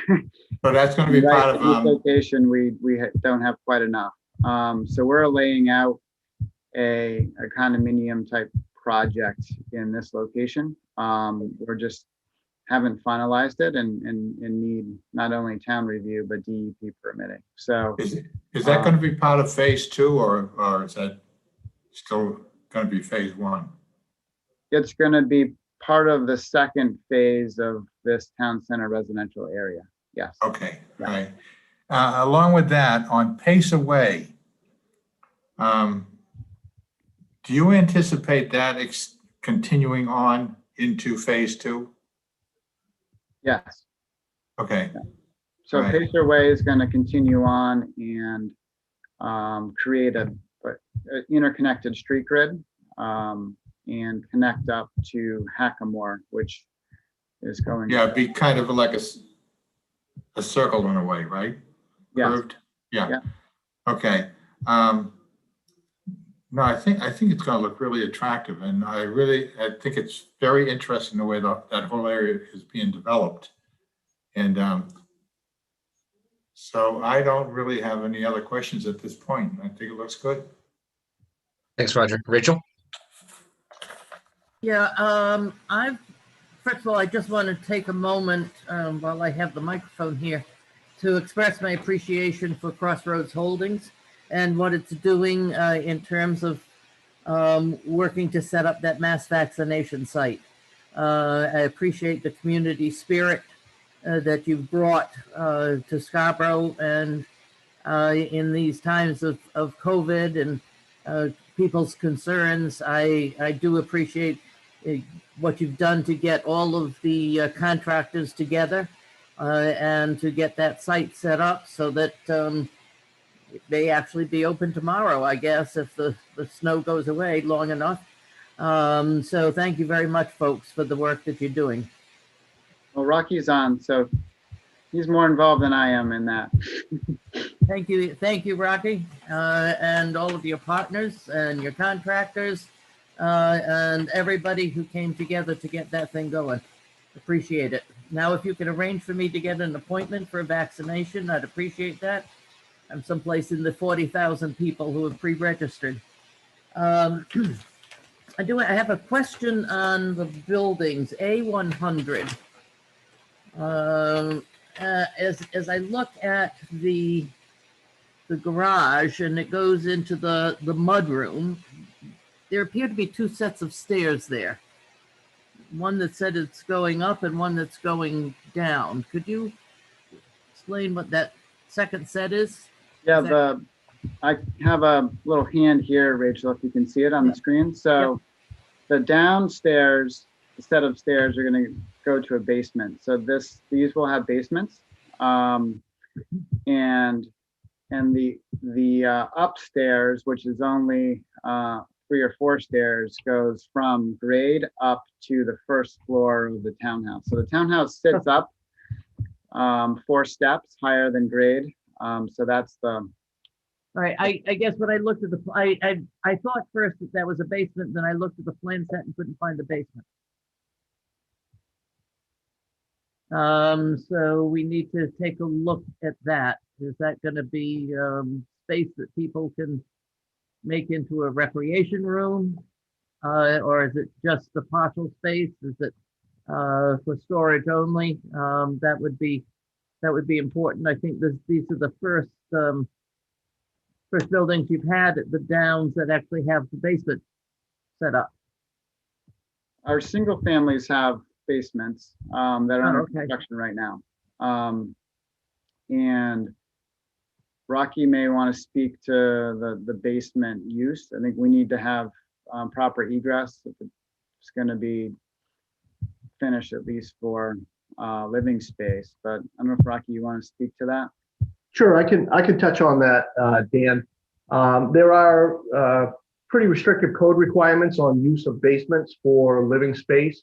I think some of these may actually be able to be used for some living space, but some may not. And we'll be working with code enforcement on what exactly can and can't be done in that regard.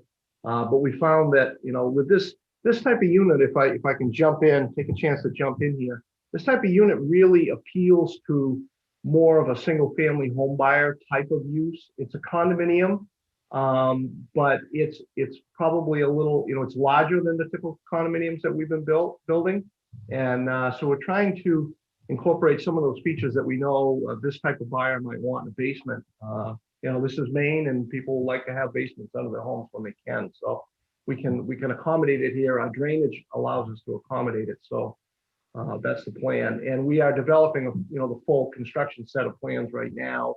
I think all that was in your plan set originally in your package was elevations and floor plans, but the rest of the cross sections and foundation plans are being worked on now. So we'll be able to provide them. All right, thank you. That solves that mystery.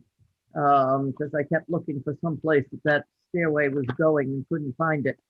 I have a question about building C and the common space right across from it. How much of that is going to be developed with this application? Yeah, so that's, if you can see it here, that's this common space. And it's very similar to Front Runner Park. You remember in the first phase, Rachel, where the single family home faces a linear green. So it's mimicking that design. And we would build we would build this all the way to the edge of lot 27. So that if you see my hand, Yeah. we would execute that so that every unit within the townhouse building has, the green space in front of their unit. That just is that kind of that pinch point area where we're outside of the current DEP limits. So you can see Right, the so- dashed line. That's that little area that we have to delay construction until we have the DEP permit in place. But the development of that space to the end of lot 27 there, that is going to be part of this whole subdivision, correct? Right, so the subdivision amendment that you reviewed at your last meeting creates lot 27. It also creates this green space and Pacer Way. So it would be built at the same time concurrently. Dan, excuse me, Dan, could you show the property line with your hand? I think it's hard to see on that plan that you're working is. with. Okay, this is this property line, if that's the one you're referring to, Rocky. Mhm. Yep. So we could show this clearer, Rachel, and we can with our next application, kind of these limits so that you see how this lines up. Yeah, I think that would be helpful to, because, who knows when you're going to start on the other, I think the other side, isn't it duplexes on the other side? Over here. Yeah. Yeah. Okay, Yeah. they, is things that are getting built in pieces, I think it's important to build everything possible with a piece. So that open space there really is a piece of, in a sense, the open space of that whole townhouse area, and part of the open space certainly of Townhouse C. So as the staff was talking about gathering spaces, that becomes an important part of the gathering space. So my next question is, what are you going to plan on doing with that as part of a gathering space, part of space making? Are you talking about the common? Yep. Yeah, so the common would be like that lawn kind of green area, again, similar to Front Runner Park, the cottages on the green. And we do have benches planned within it, and street trees. It's a very similar program to the other 3 commons that we've done. Yeah, I just want to make sure that it's done at the same time as the rest of that development. Yeah. So that if there's a delay on any of the other part of that area, the people in the townhouse do have that finished and accessible to them. Yeah, it will be, and the street will be built as well, Rachel, and Yep. utilities are in the street, so services will be provided to the building from Pacer Way as well. Okay. I do like the townhouses. I think they harken back in a sense to the condos that you're building. At the same time, they're different enough.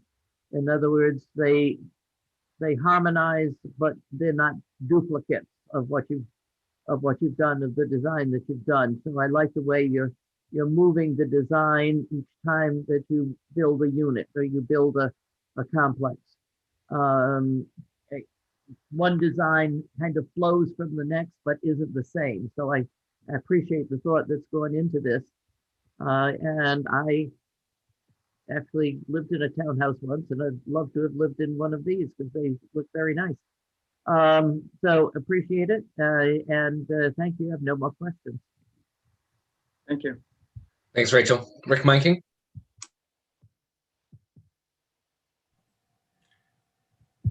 Yeah, thanks. Yeah, I echo what others have said about how pleasing to the eye these structures look. They really will bring a nice touch to to the downs. And I'm also psyched that you're doing a basement, because now you can really go combustion free with these buildings, because you can use a heat pump water heater for hot water needs, and you can use your single phase VRFs for all the zone requirements for heating and cooling.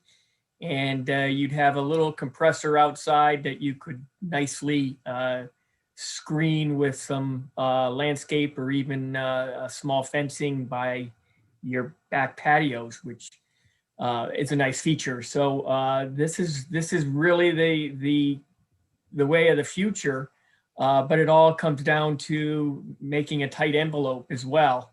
And just to put it out there, the codes are going to change very soon, and the air exchanges are going to be reduced to 3 ACHs. So you'll have a tight building, and this is very exciting. I answered my own question. I was looking and looking for that mailbox, and I finally found it between the two buildings there. But it's also by a big snow load, or where you're gonna put some snow. So just be careful on that. But I like this layout. It's gonna look nice in the downs. That's all. Thanks, Rick. Rick DePerry.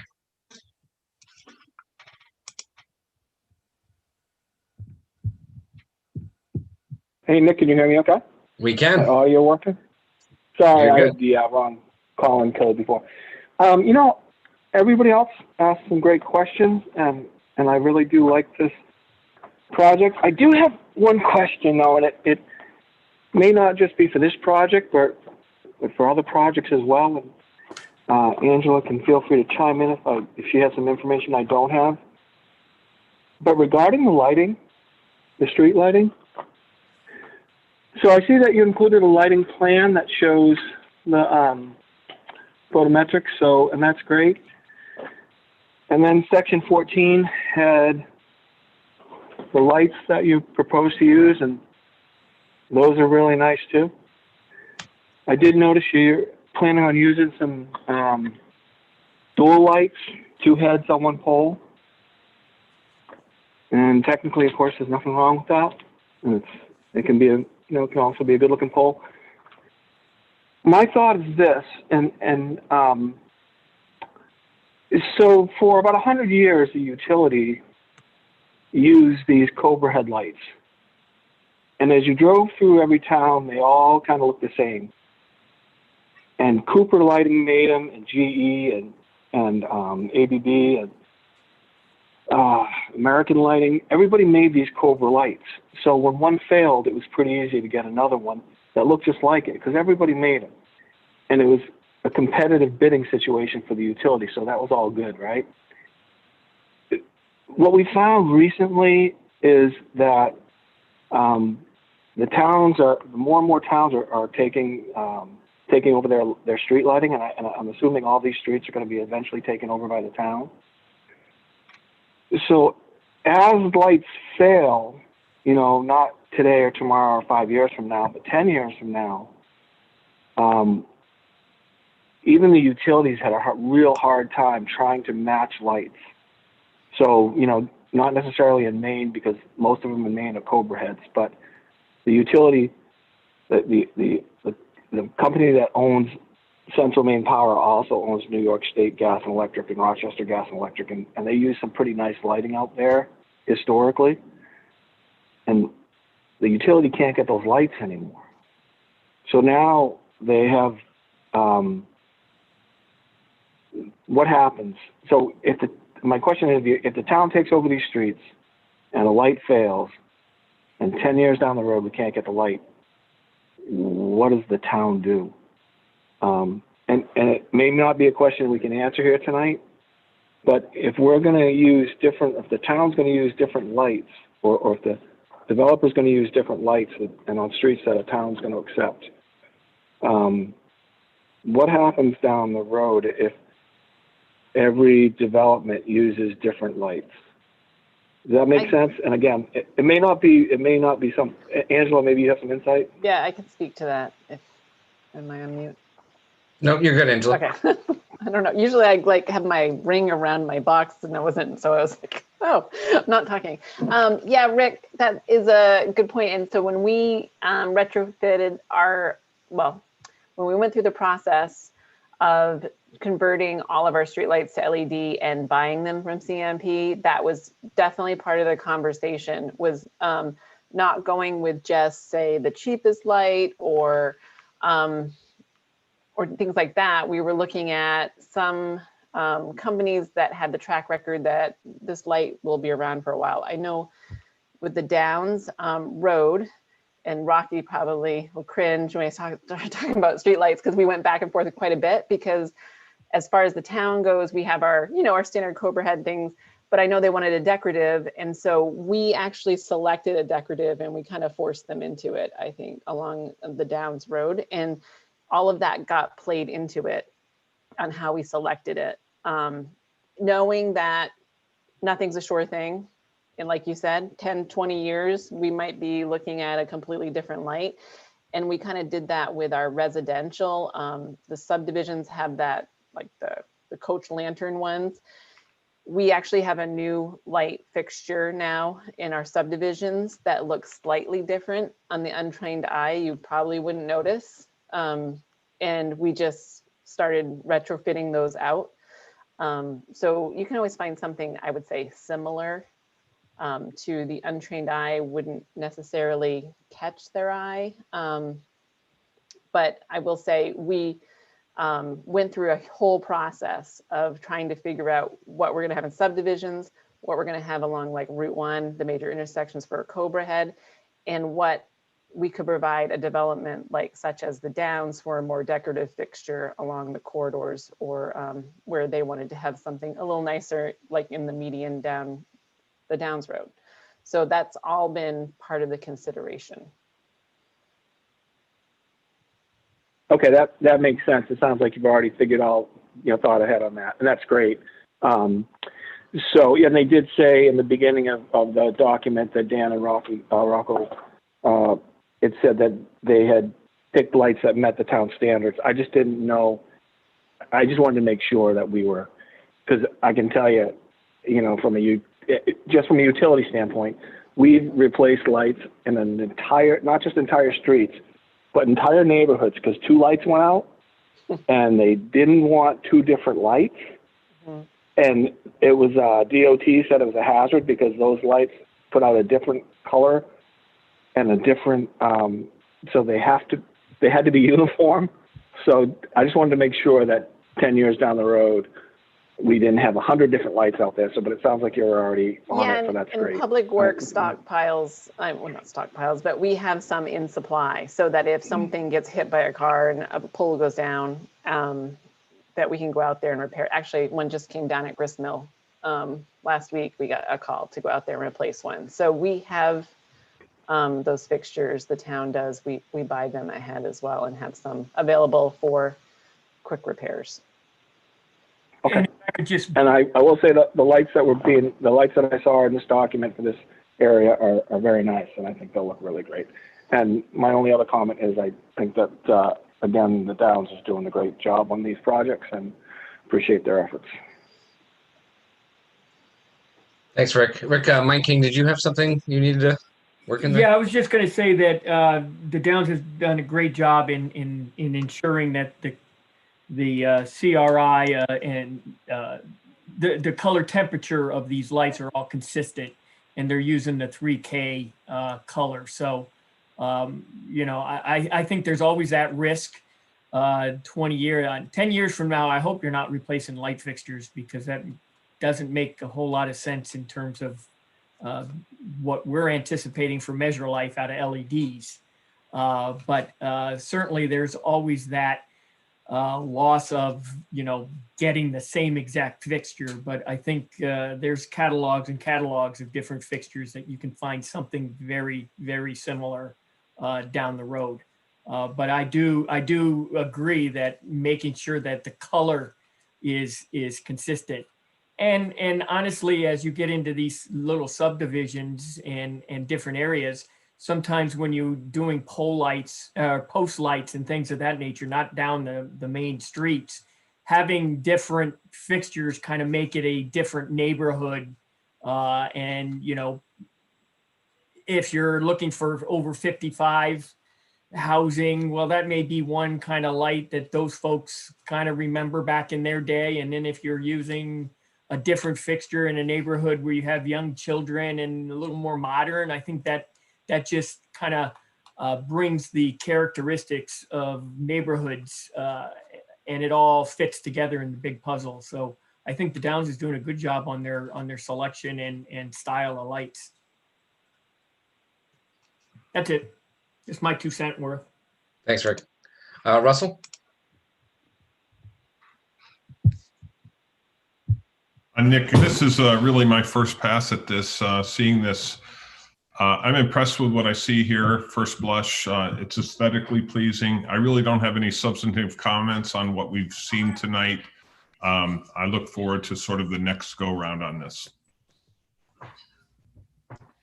Thank you. So I know,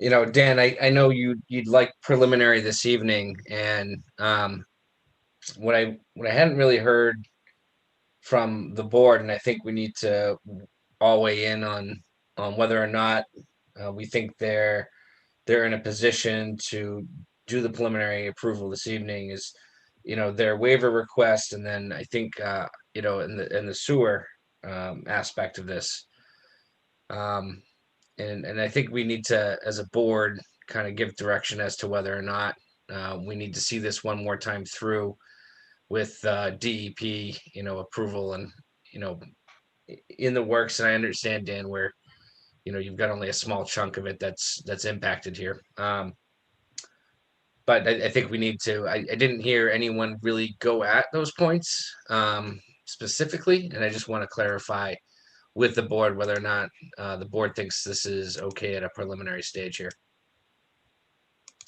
And I'll leave that just open to chime in kind of one at a time on that. Roger, since your mute is off, I'll let you go. Are you talking about the building C situation?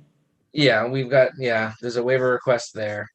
Yeah, I have no problem with the arrangement there. Right. And actually, I don't have any problem with the waiver that they're requesting on the distance, the minimum street and driveway separation. And I'm assuming that the issues that are brought up by Wooden and Curran and Bill Bray will be resolved with staff. And is there anything else you need from me? Because I don't have a problem with giving them, you know, what they're looking for tonight. Can I just ask if Drew is possible to maybe chime in? Because the sewer comment was specifically from Dave Hughes from the sewer district about this specific project. And that's why we were hoping to maybe meet with the team and Dave to walk through. But I didn't know if Drew has more information on the capacity of the sewer, I think is worth talking about. Yeah, thanks, Angela. So Drew Gagnon here with Goral Palmer, engineer working on this project and the Downs project. So I actually talked to Dave Hughes today from the sewer district, and I just made sure he got our application for this townhome, and we combined it with all the other single family lots surrounding it. So he did, and our application and calculations show that the capacity of the sewer downstream, so this flows all down to Technology Way, so it encompasses all of the first subdivision as well as the Grist Mill subdivision and Mill Commons, has the capacity in the pipe to have this additional flow from a peak and average standpoint. So really the comment, I think, is getting derived from beyond this development, north of it and east of it. So I met with Dave Hughes a couple of weeks ago just regarding the overall sewer infrastructure on the project, because as we start preparing some state applications for, like I mentioned, north and east of this, at some point we trigger a second pump station that we've known all along in the center of the project. And really that discussion is going to happen then, because right now we're not really asking for any sort of overcapacity request. This development as we're looking at it here in this subdivision, is under the capacity of the sewer downstream. He received that application. He's having his third-party reviewer confirm our calculations for it. So we'll hear back from him shortly regarding that. But we're under capacity for this development. It's really a conversation for future developments north and east of this that we're going to have sorted out prior to coming for town applications for that.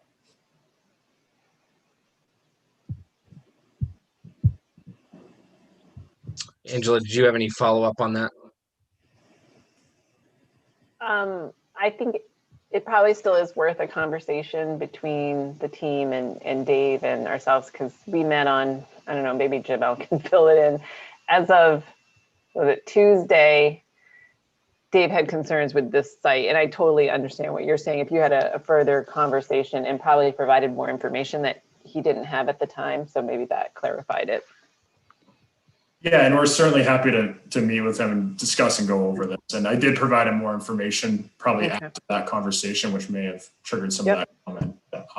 Yeah, I'm certainly happy to continue the conversation and continue the capacity. So that might be dated, the comment, then, if you provided more info. But we haven't heard yet back from the sanitary district. That's all.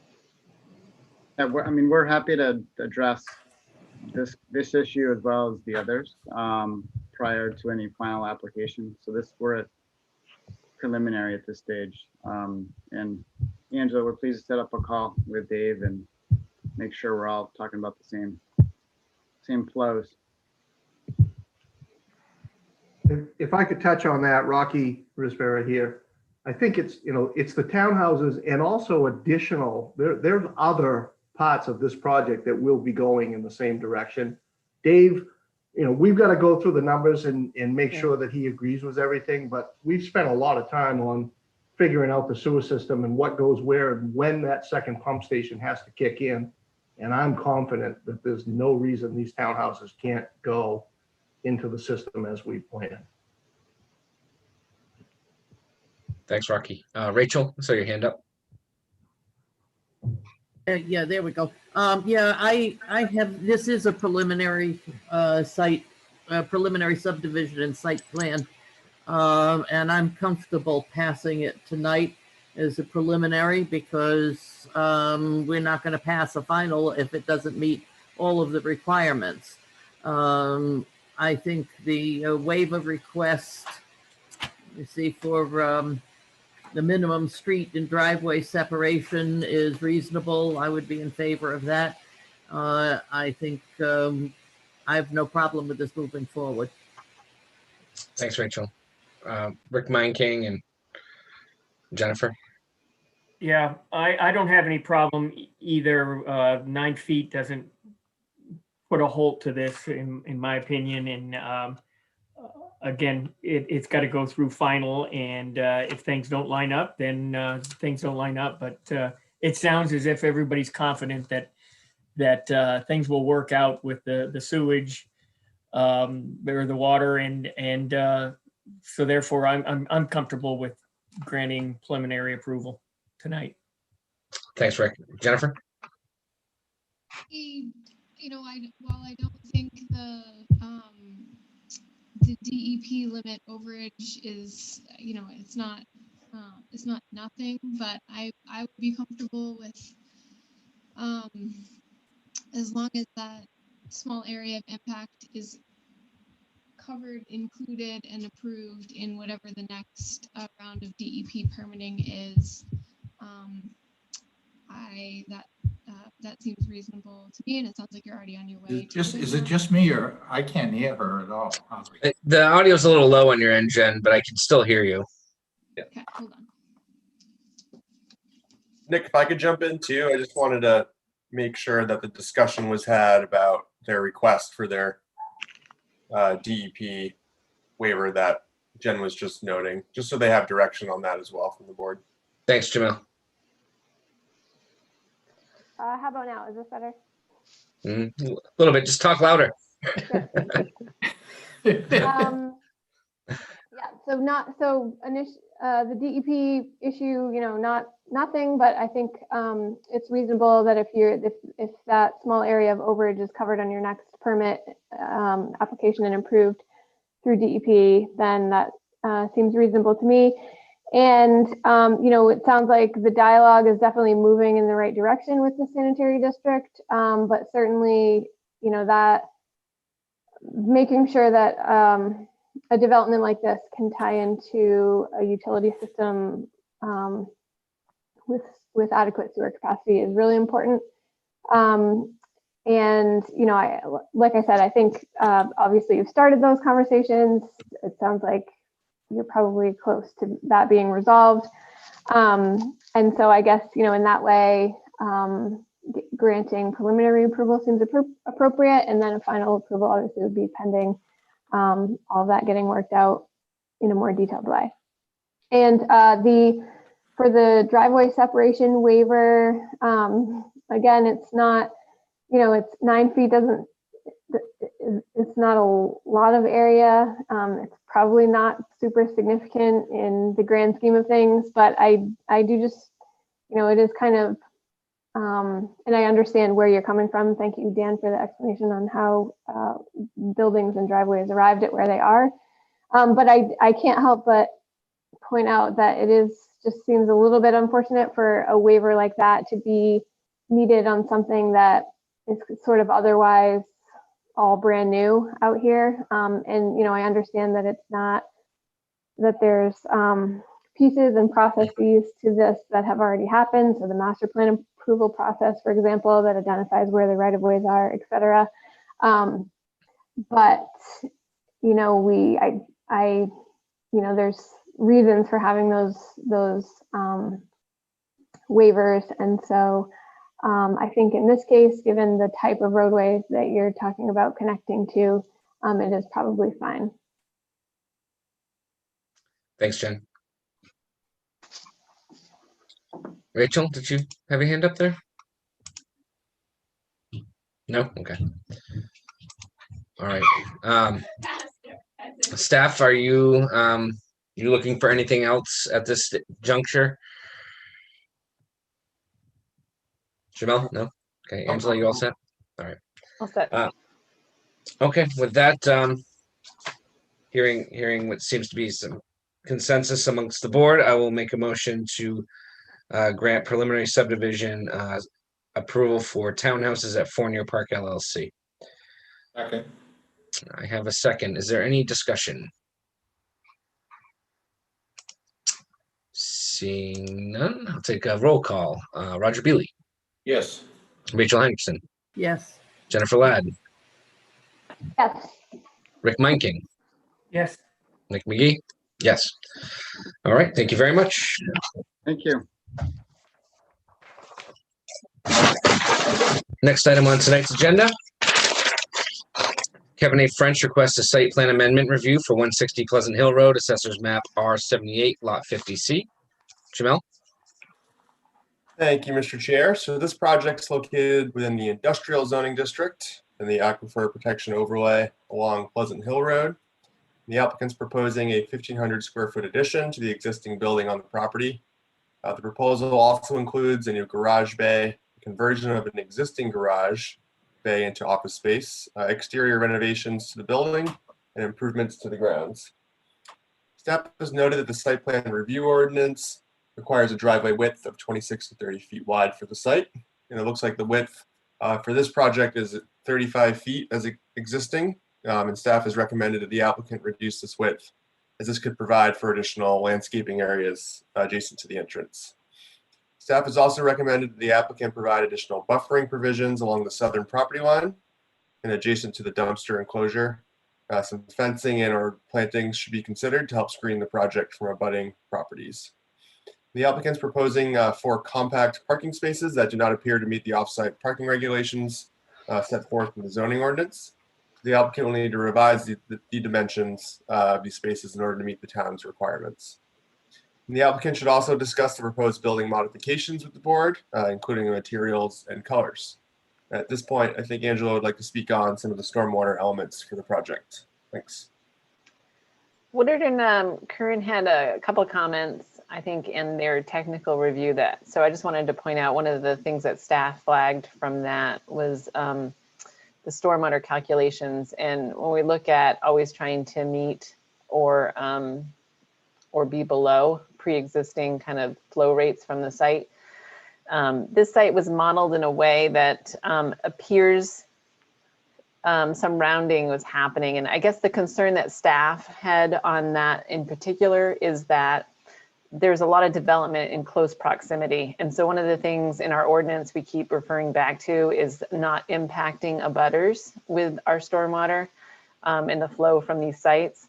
So when this particular site is surrounded by development, there's kind of no way to really avoid that. And so really controlling that stormwater is crucial. So while I think in most cases, the design engineer will look at this and say insignificant, Woodard and Curran flagged it in a way that made us kind of look at it a little closer and seeing that just because of the proximity, I think it's worth kind of taking a look and having the planning board take a look at that and making sure we're not doing any harm to abutting properties. And I think there's probably some tweaking, and I think Woodard and Curran suggested maybe adding a little bit of extra feature, another BMP or something along some of the property lines that maybe have more impact or have potential to impact the abutting property.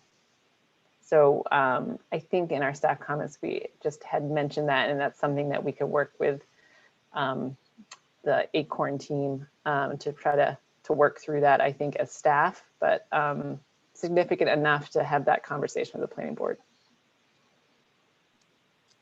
Thank you, Angela. All right, with that, I'll turn it over to the applicant, Sashi. Thank you, Chair. Hi, everyone. I'm Sashi Meisner with Garanturgeon Architects, here on behalf of Landry French Construction Company. And with me is Peter Heil from Acorn Engineering, who can speak to the stormwater that we were just discussing. I'm going to share my screen and walk you through some of the things that we're proposing.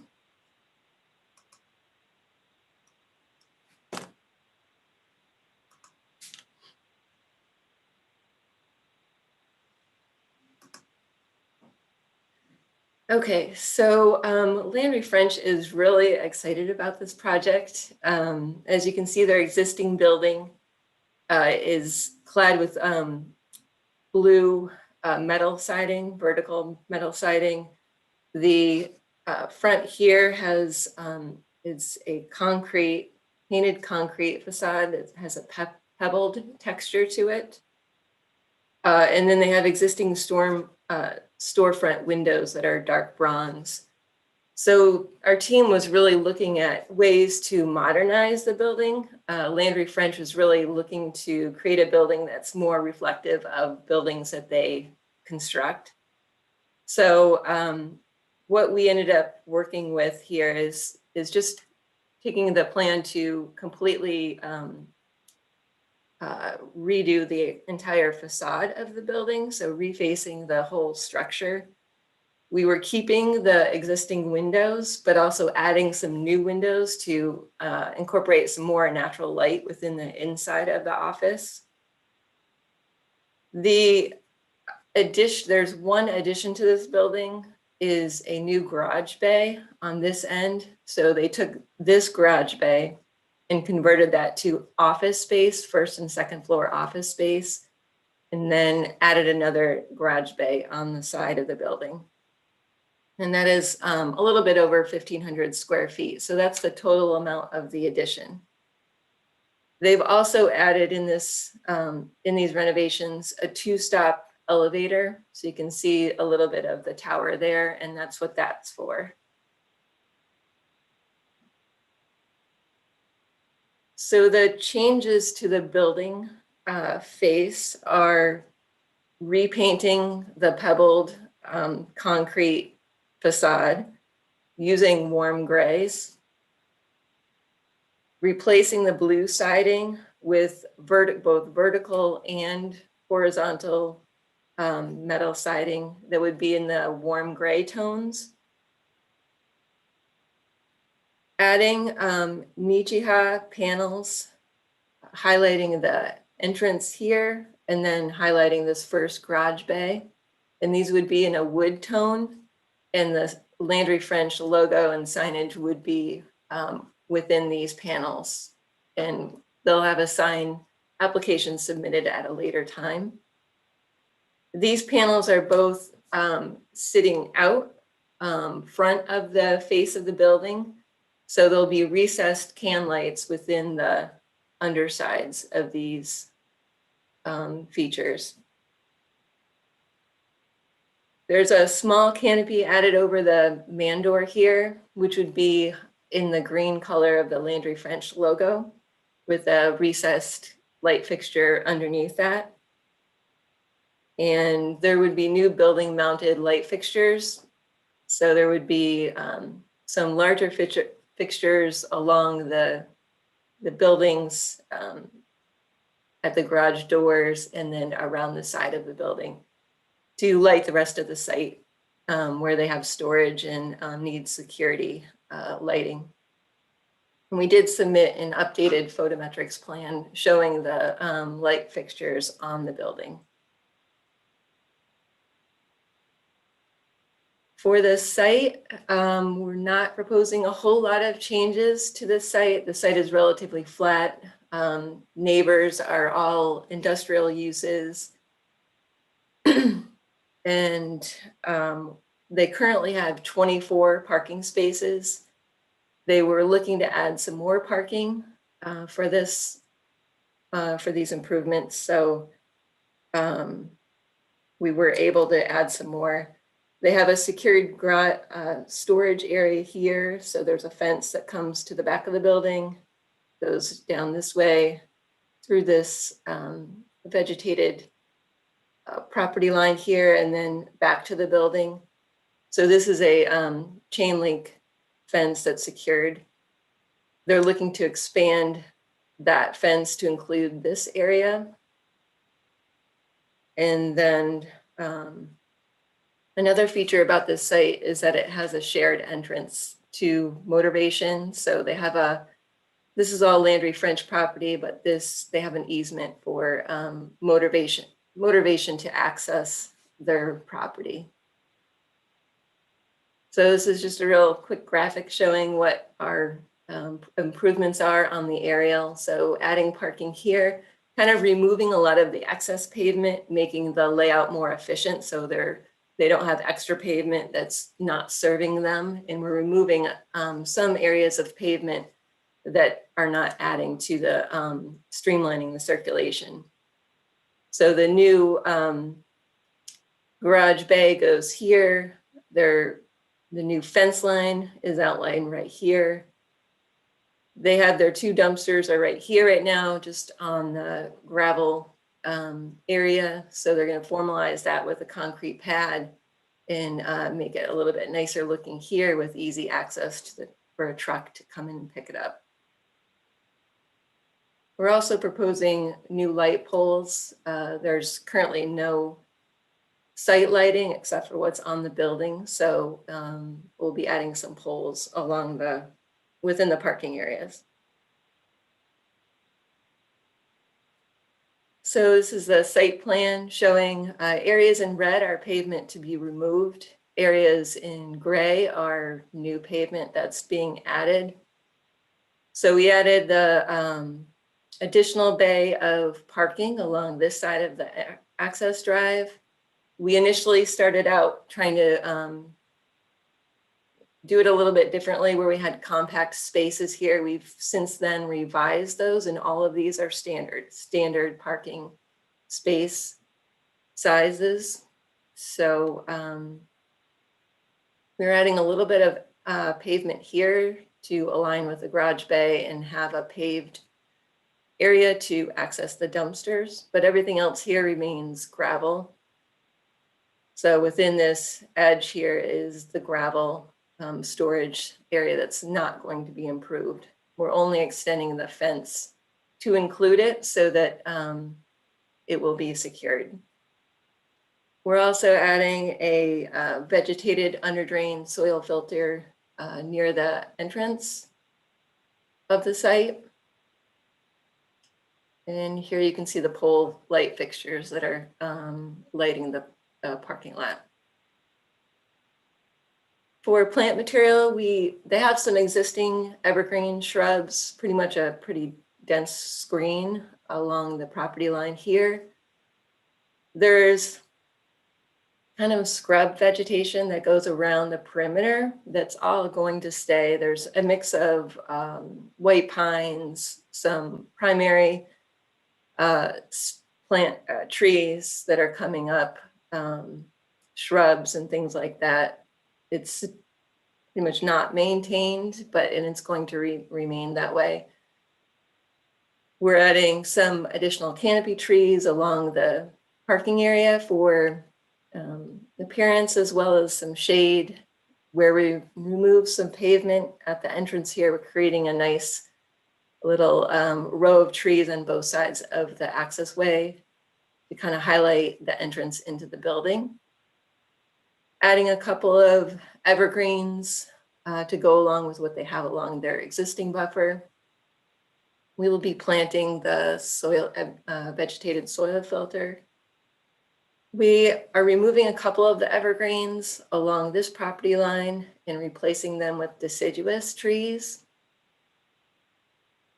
We will be adding some evergreens to the back of the dumpster to screen it.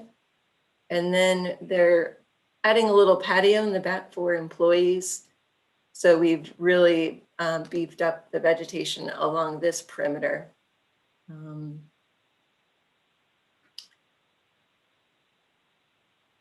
This is the existing conditions plan. So we have one catch basin in this location and one catch basin here. The site is really flat, so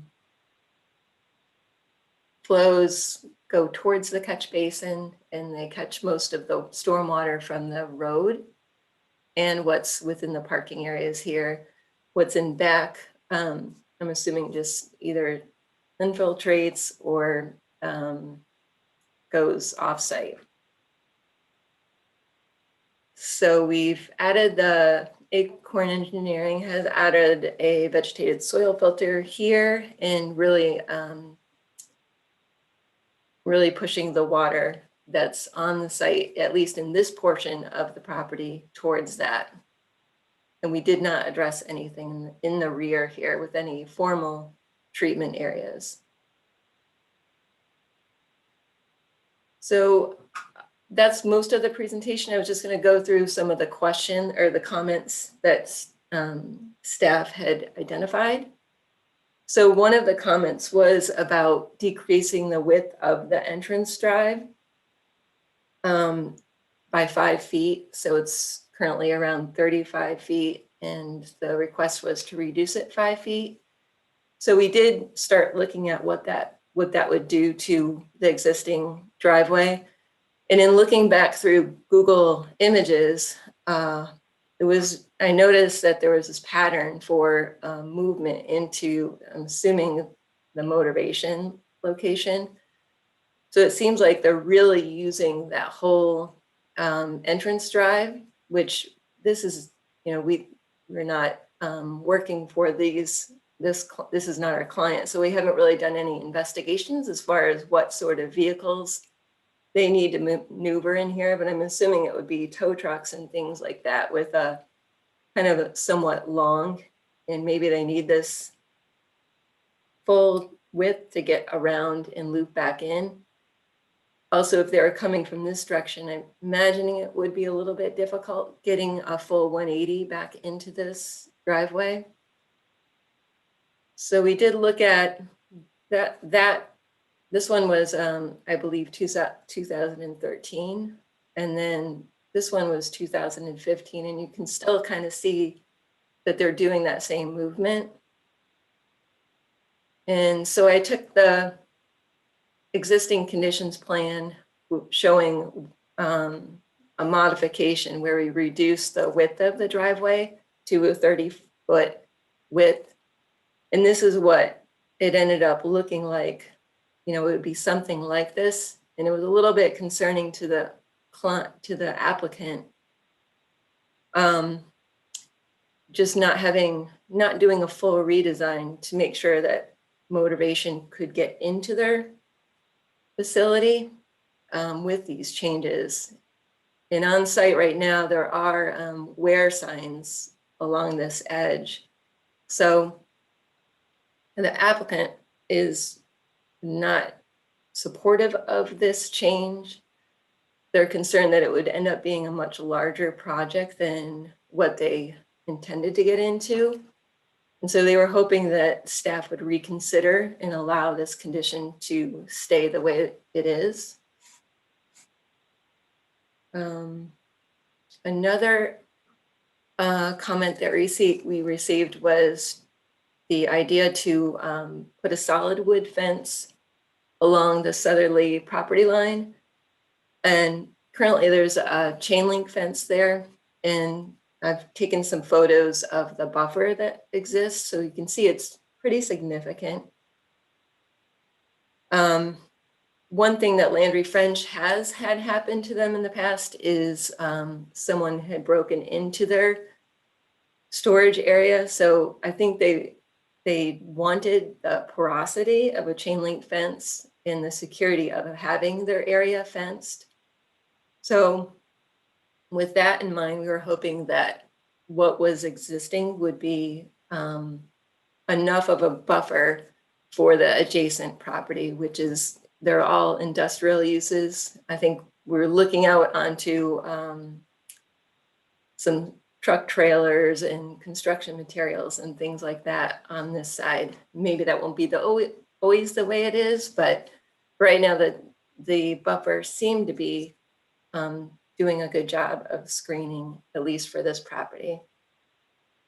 Another request was a fence around the dumpster, and what's currently on site is a solid stockade fence on the abutting property line.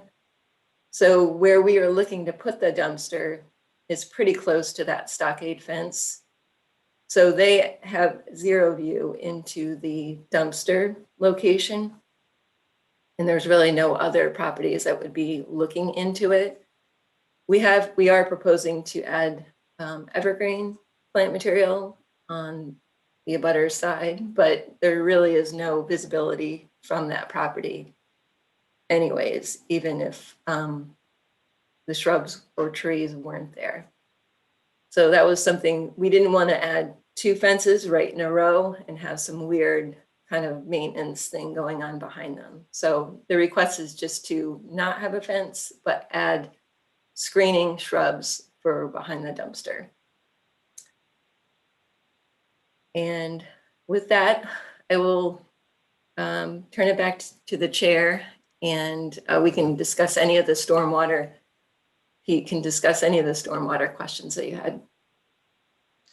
Thank you very much. We do have an opportunity for public comment. If you are here in attendance and would like to speak on this topic, please use the raise my hand feature.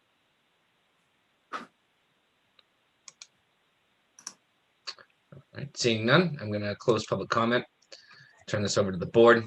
Rick Meinking, you want to start us off?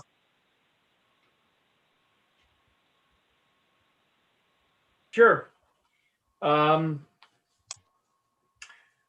Let me just run real quick to the photometrics plans you did indicate, and it looks great. It's, you know, IES is right on with your averages, but your building lights were not included in the photometrics, and was just if we go the way it's currently laid out, there's no lights, you know, at the exit of some of these egress areas, as well as even in the front. Now, you mentioned that there were some canopy lights going in when you redo the facades, but those should be included in the photometrics, because you do have some parking by the front there that shows zero light right now, And I just think that it could be updated in your next submission to include the building lights that would integrate with this entire lighting plan.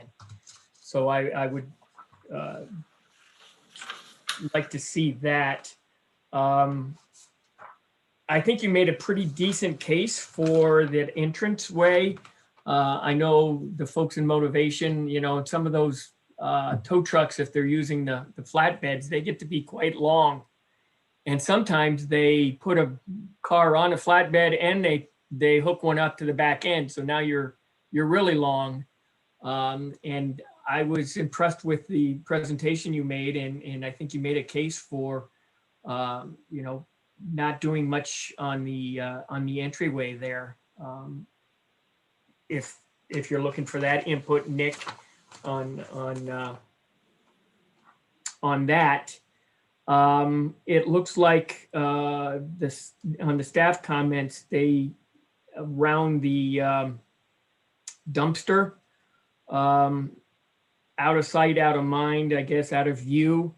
I'm okay with, you know, not having a fence, but if you did plant some buffering of the dumpster, it's always pleasing when you drive in there.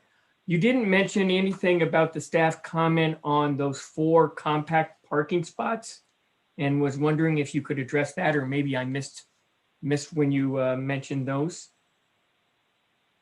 Yeah, we got rid of them. So once we got the comments, we started looking at it again and realized that we could fit it if we just tweaked it a little bit. So they're all standard 9x18 size. Okay, perfect. And then we did resubmit a photometric plan with building mounted light fixtures on it. So now we do have 2 fixtures in the front that light this parking area. We have 2 wall packs on this side. We have a wall pack here and a wall pack here and a wall pack here, I believe. I think there's either 2 or 3 along the front that light this area. Mm-hmm. And then we have 2 in the back right here that light this area, and then 1 at the back patio. So they are there. We just didn't have the light fixture figured out when we submitted this, but they are there now. Well, this will be a nice aesthetically pleasing modifications. I know it's nice to keep a Scarborough business in their same places, and they're growing. So that's a good sign, and that they've elected to stay there and make some of these cosmetic changes that will certainly add to the surroundings. It's unfortunate that, you know, elevator shafts need to provide a pathway for convection so that we can lose all our heat inside these buildings, but I get why we have to have that little cap on the top for the elevator shaft. And you do have a little slope to the roof, looking at the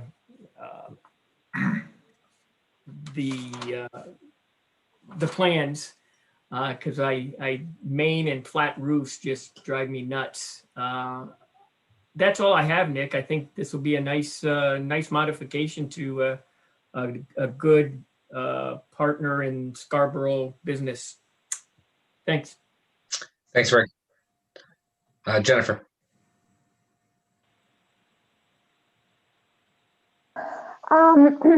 I am also curious about the sort of hearing a little bit more about the stormwater calculations and matching the pre and post development conditions. I agree with, you know, the points that staff made in the memo, and also, you know, what Angela spoke to earlier about, you know, the importance of, first of all, adhering to the, you know, the town's requirements for handling stormwater just in general, but then also, you know, a little more contextual with this site where, you know, all the properties surrounding it are built up. It is very flat. There's sort of all recipes for potential problems down the road, and drainage problems. And so this just, you know, particularly with you are proposing to come in and do some work with regard to the impervious area, so making some changes, adding some, taking some out, definitely, you know, with the construction associated with the stormwater pond. This would be the, you know, the time to just really make sure that you are, you know, assuring that you're not going to have any sort of drainage issues down the road. And, you know, while some of these calculations might be conservative by nature, I'm just curious to hear a little bit more about that and seeing or hearing whether or not there are any other options that you might be able to suggest in terms of additional treatment area on site. Sure, yeah. So we, at the start of the project, we did have a pre-app meeting with staff and discussed kind of the existing conditions. And once we started looking through the files, the latest plans that the town had on file for an approved site plan for the site was back from 1986. The difference between 1986 and today, there are some small changes from what the original approved plan from the 86 plan showed. But getting into what's out there currently today and what we're proposing, the difference in impervious coverage is pretty negligible. We did discuss during the pre-app meeting trying to utilize the existing storm drain network within Pleasant Hill Road, which is why we kind of cited the vegetated underdrain soil filter at the front of the site and kind of collected all the runoff from what I'm calling subcatchment 1, kind of leading from Pleasant Hill Road all the way to the edge of the building, kind of where the parking area turns to plan south. That's kind of a separate subcatchment. And we also discussed during the pre-app meeting that as long as we weren't changing any of the existing hydrology within the area, no additional BMP would be required. So that's why we kind of left it without any treatment. We're not really proposing any changes to grading back there. The existing grades are going to maintain existing flows onto the abutting property. You know, we are reducing some impervious area as the red plan showed, but I guess the discrepancy really is the difference between the approved 1986 plan, which I'm using as my baseline as existing conditions, versus what's out there today, is kind of the difference. And then I did take a look at the rounding. You know, we are increasing flows based on the 1986 conditions by, you know, 0.2 to 0.4 CFS, depending on what storm event you're getting in for subcatchment 2, but the reduction from the site as a whole drops dramatically in the 25-year storm event from 4 CFS to approximately 1.5 CFS. So as a whole, we are dramatically reducing stormwater flow from the site. But as Angela said, you know, we can work with staff and try and figure out the best way to handle it, whether I model the existing conditions differently to show, you know, 2020, 2021 conditions versus the 1986. But I'm sure we can make the stormwater work. Where is the roof runoff from the addition intended to go? Sashi, do you want to handle that one? Currently, they have roof drains that come off the back of the building. So I'm assuming that would be doing the same thing that the existing one's doing. And it's a little bit hard to tell from here, but so the back part of the site and the rear part of the building, are those all, so roof drains included, are those draining?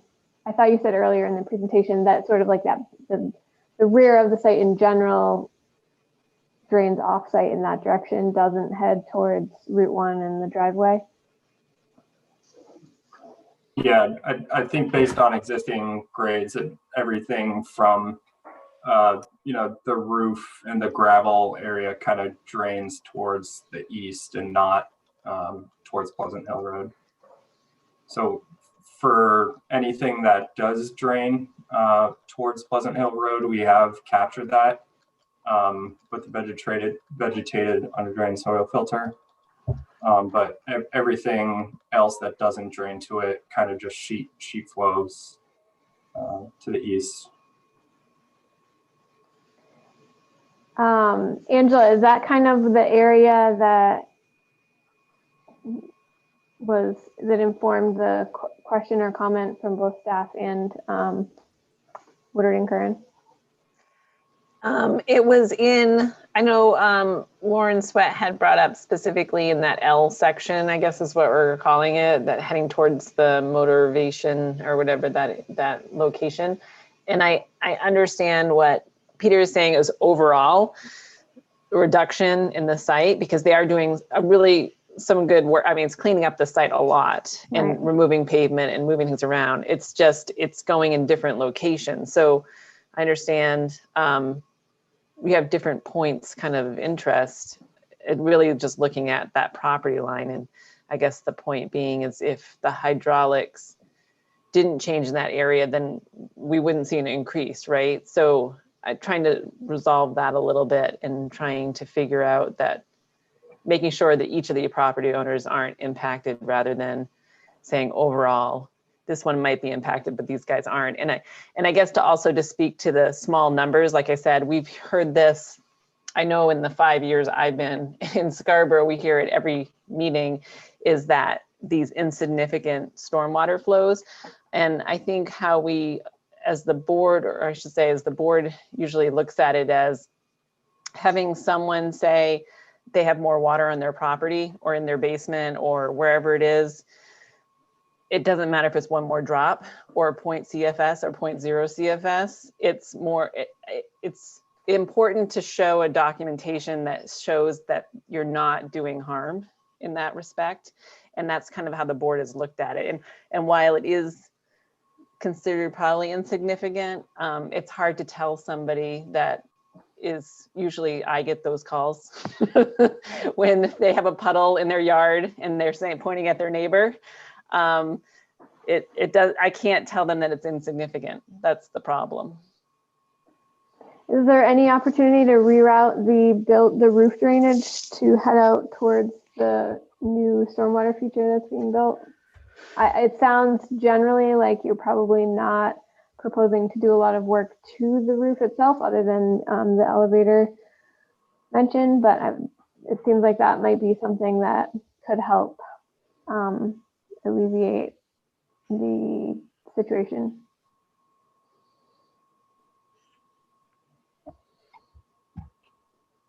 Yeah, we can look at that. We'll talk with Pete and see what options we have, and whether maybe there's something we do in back. We are definitely adding a lot of vegetation along this edge, so maybe there's something we can do that would fit right in with that and not be, would help with. I mean, I'm sure the vegetation that we're adding along this side is going to pretty much not allow any stormwater to leave the site. I mean, there'll be berming and things like that, but we want to make sure that, the stormwater from the roof is not going to stay in this back area where we're creating a nice space. So we'll talk about what we can do about that. Yeah, to follow up, we can look at it and talk, but just looking at inverts within Pleasant Hill Road, from rim to invert of the outlet pipe, we're really only looking at 2 feet, which is just about as shallow as you can get. So running a new pipe from the back of the site all the way to the front, factoring length and slope, we're probably not going to be able to hit those inverts. But can take a look at it and see what can be done.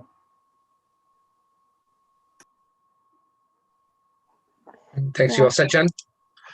Yes. The only other comment that I just wanted to make was about the driveway width and the waiver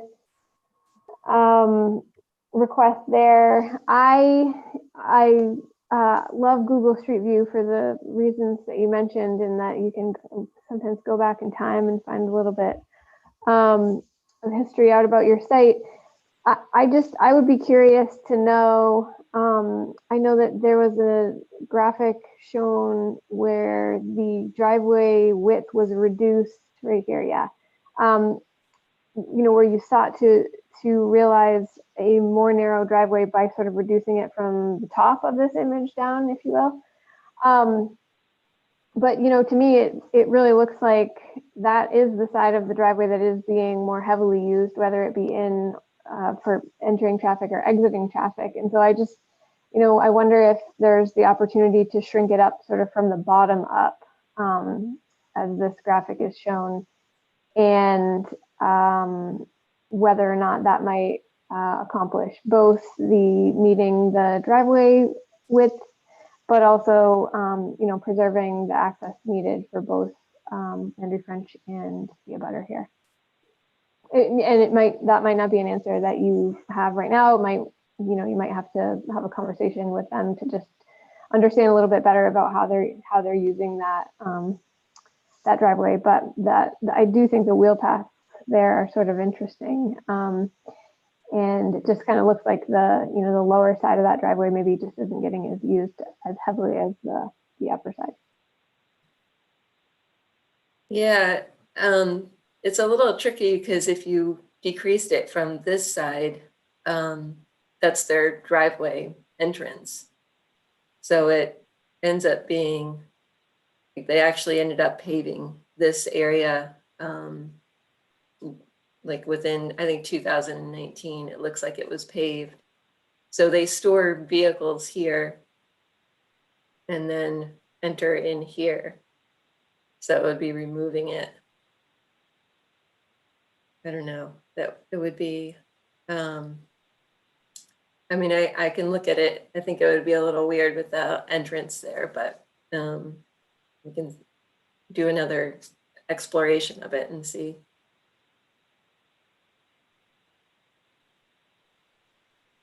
That's all I have. Thanks. Rachel? Yeah, just to continue a little bit on the driveway and the tracks, the car tracks, wear tracks that you can see. People will take the amount of space that they have. If they have less space, they'll figure out how to use less space. I would suggest that people, for instance, coming from the top of the screen, make earlier turns into the lot, because why not? There's plenty of space for them to do that. They don't have to make a 90-degree turn. They have that area. So I do think there is some possibility of narrowing that area, and it will annoy some people who are used to taking wide turns, but they'll figure out how to take the turns to get in there. There is ample space for them to do that. I'm as concerned as the rest of the folks in terms of the stormwater. I don't have the background that some of the other people do on that, but I do trust the staff in terms of their recommendations and their concerns, and I echo what they're saying. We have seen too many times that there have been developments in the past where the post-construction stormwater is just a little bit higher, just a small amount, and then the next door is just a small amount higher, and then the next door is just a small amount, and all of a sudden people have water in their basements or sheeting across their parking lots. So I think each company has a responsibility to meet all of the requirements that Scarborough has in terms of how the stormwater management is determined. So I hope that you will be able to work with the staff on that. I think the building redesign is really great. It brings a real modern touch to that area. The new colors work for me. In terms of the dumpster, I don't think you need to do another wall back there, another fence, but you do need some fair amount of landscaping around it. Perhaps some pine, some spruce, something that hides it. You said that you were going to be extending, I believe, the chain link fence.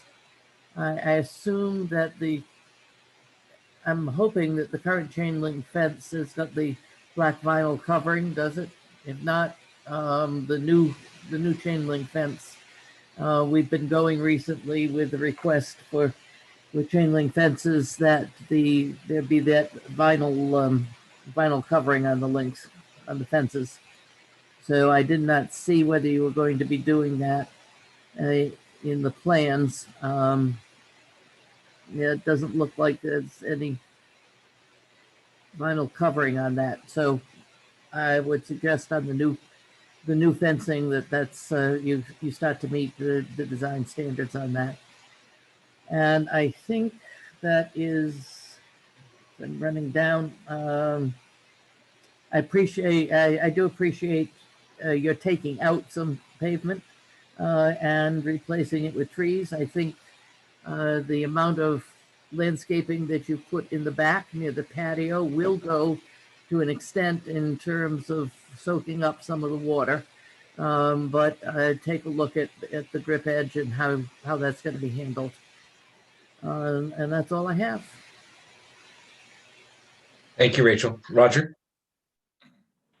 Sure.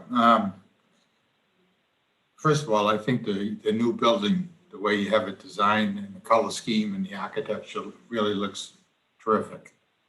Big improvement there. If you can go back to that screen, Sasha, that shows the new building compared to the existing building. I just want to make a comment. I'm pretty familiar with this whole site because I just live up the street in Pleasant Hill, and I actually go use Motivation to repair my vehicle. So I'm very familiar with the driveway, which I will talk about in a second. But I only wish that you had the surrounding landscaping, the grounds that are portrayed in the bottom, sketch there. Unfortunately, you don't. There's, well, for instance, on the last thing that Rachel just discussed about the fencing, I believe on the other side of that fencing are a bunch of tractor trailers. And it's basically storage. And then behind, next to that is Mayeta's construction equipment. So those are the abutters, okay? And I think they could care less about buffering because so I'm perfectly fine with just a plain chain link fence. So I don't think the vinyl is going to do. I don't think the abutters care one way or the other about that. The entranceway, Pleasant Hill Road, right there is a curved, steep incline. And when you're going to Motivation and you're heading to the north section, heading up on that photo, you have to swing wide to get into Motivation because quite often there's a car right behind you. Even when you have your signals on and everything, you do swing wide. And that's why you see those tracks on the pavement. And the same thing going out when you're leaving Motivation and you're going to head up the hill.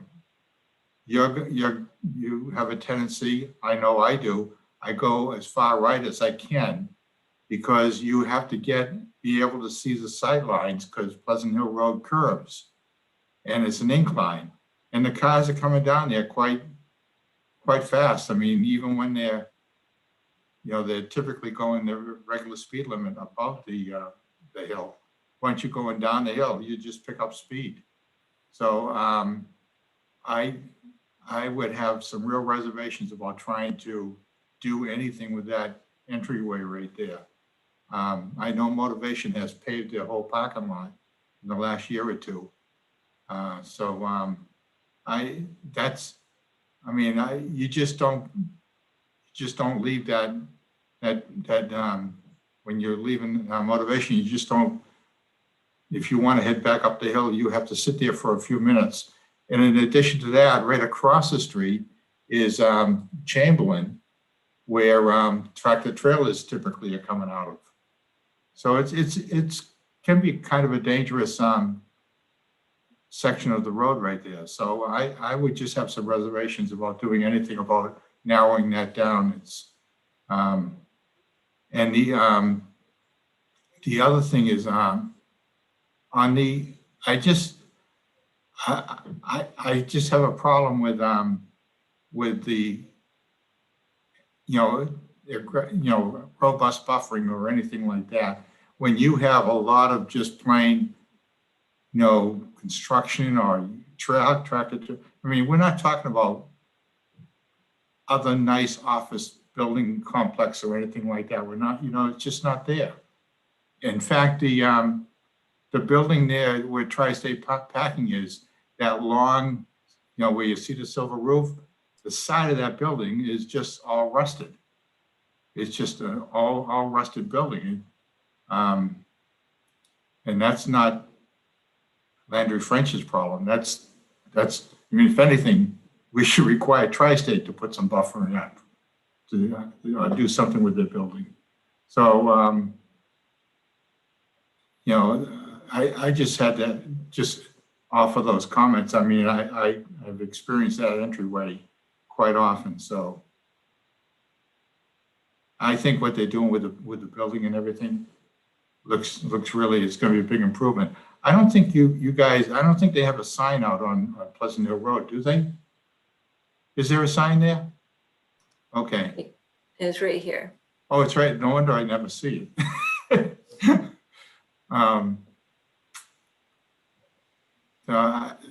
Those are actually the only comments. I mean, everybody else has made some good comments, but I just had to add my 2 cents based on my personal experience with this particular site, especially by the use of Motivation. That's all I have to add. Thanks for your perspective on that, Roger. Appreciate it. Russell. Well, I think it'd be very helpful if we had some input from the folks from Motivation. It's too bad that we don't have that here this evening, but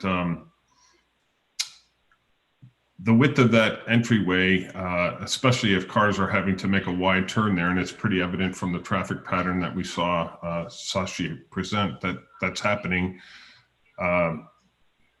That's a tricky little situation. People don't always behave the way they ought to with respect to speed and so on. And we have a change in elevation there. We could potentially be causing a safety issue by changing that. So we really need to get some input perhaps from those folks if we're going to make a change. I echo the comments of the rest of the team here with respect to stormwater. I think that's a fairly significant issue here on this site.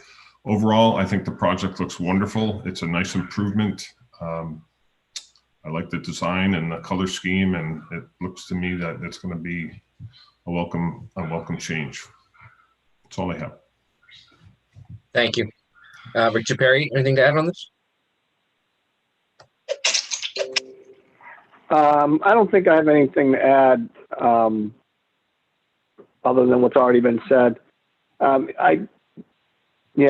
I don't really want to take up any more time just going over what everybody else has said. I think they've got some pretty good direction. So, thanks, Rick. I don't think there's a whole lot else to add on this. I think the stormwater for me is probably one of the bigger points of this, and I think Angela hits it on the head. We don't need to be making things worse. So I'd like to see those numbers, tidied up and get those calculations nailed down. That's all I can really contribute after all of the feedback here. Staff, is there anything that you'd like us to clarify before moving on from this project? Yeah, I guess I'd just like to jump in about staff's comments related to buffering. You know, when a site comes in for a site plan amendment, the site plan review ordinance applies as relevant. So the comments related to buffering are due to loading areas and trash collection areas and the such, and utilities, and there just appeared to be an opportunity to further screen this site from other sites, and you know, that's a pretty common comment in an industrial district site that has not been redesigned in quite some time. So the buffering standards are standards that are in the site plan ordinance, and we felt like it was an important comment to mention, just based on the types of uses that surround the property and the types of uses that the applicant does as well. So I just wanted to clear up why those comments were in the staff review memo, just in case there was some confusion. Thanks, Jamel. Was there anything else, Jamel, that you think you need clarity from on the board perspective as you go forward with the applicant, or Angela even?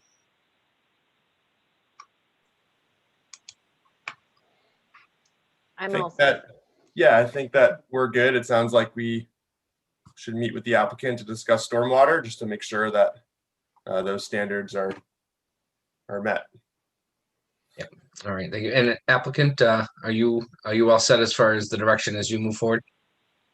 Yeah, I did want to just say about the buffering. I mean, we are respectful of the buffering as well, and we want to buffer the view for our client from the industrial uses around us. So we're definitely respective of that. We just think that what's out there is pretty significant, and if we were going to add some plant material or a solid fence, it wouldn't really do much more than what's already out there. So if we didn't have anything out there, we would definitely be adding some buffering where there isn't any. But we definitely appreciate that comment, and we are aware of it, and we feel it's important as well. So just wanted to say that. But we will be in touch about the storm water, and we appreciate everybody's comments.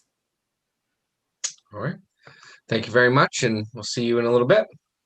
Thanks. All right. I do show the time as 10:02 p.m., which means that we are not taking up any new business this evening, unfortunately.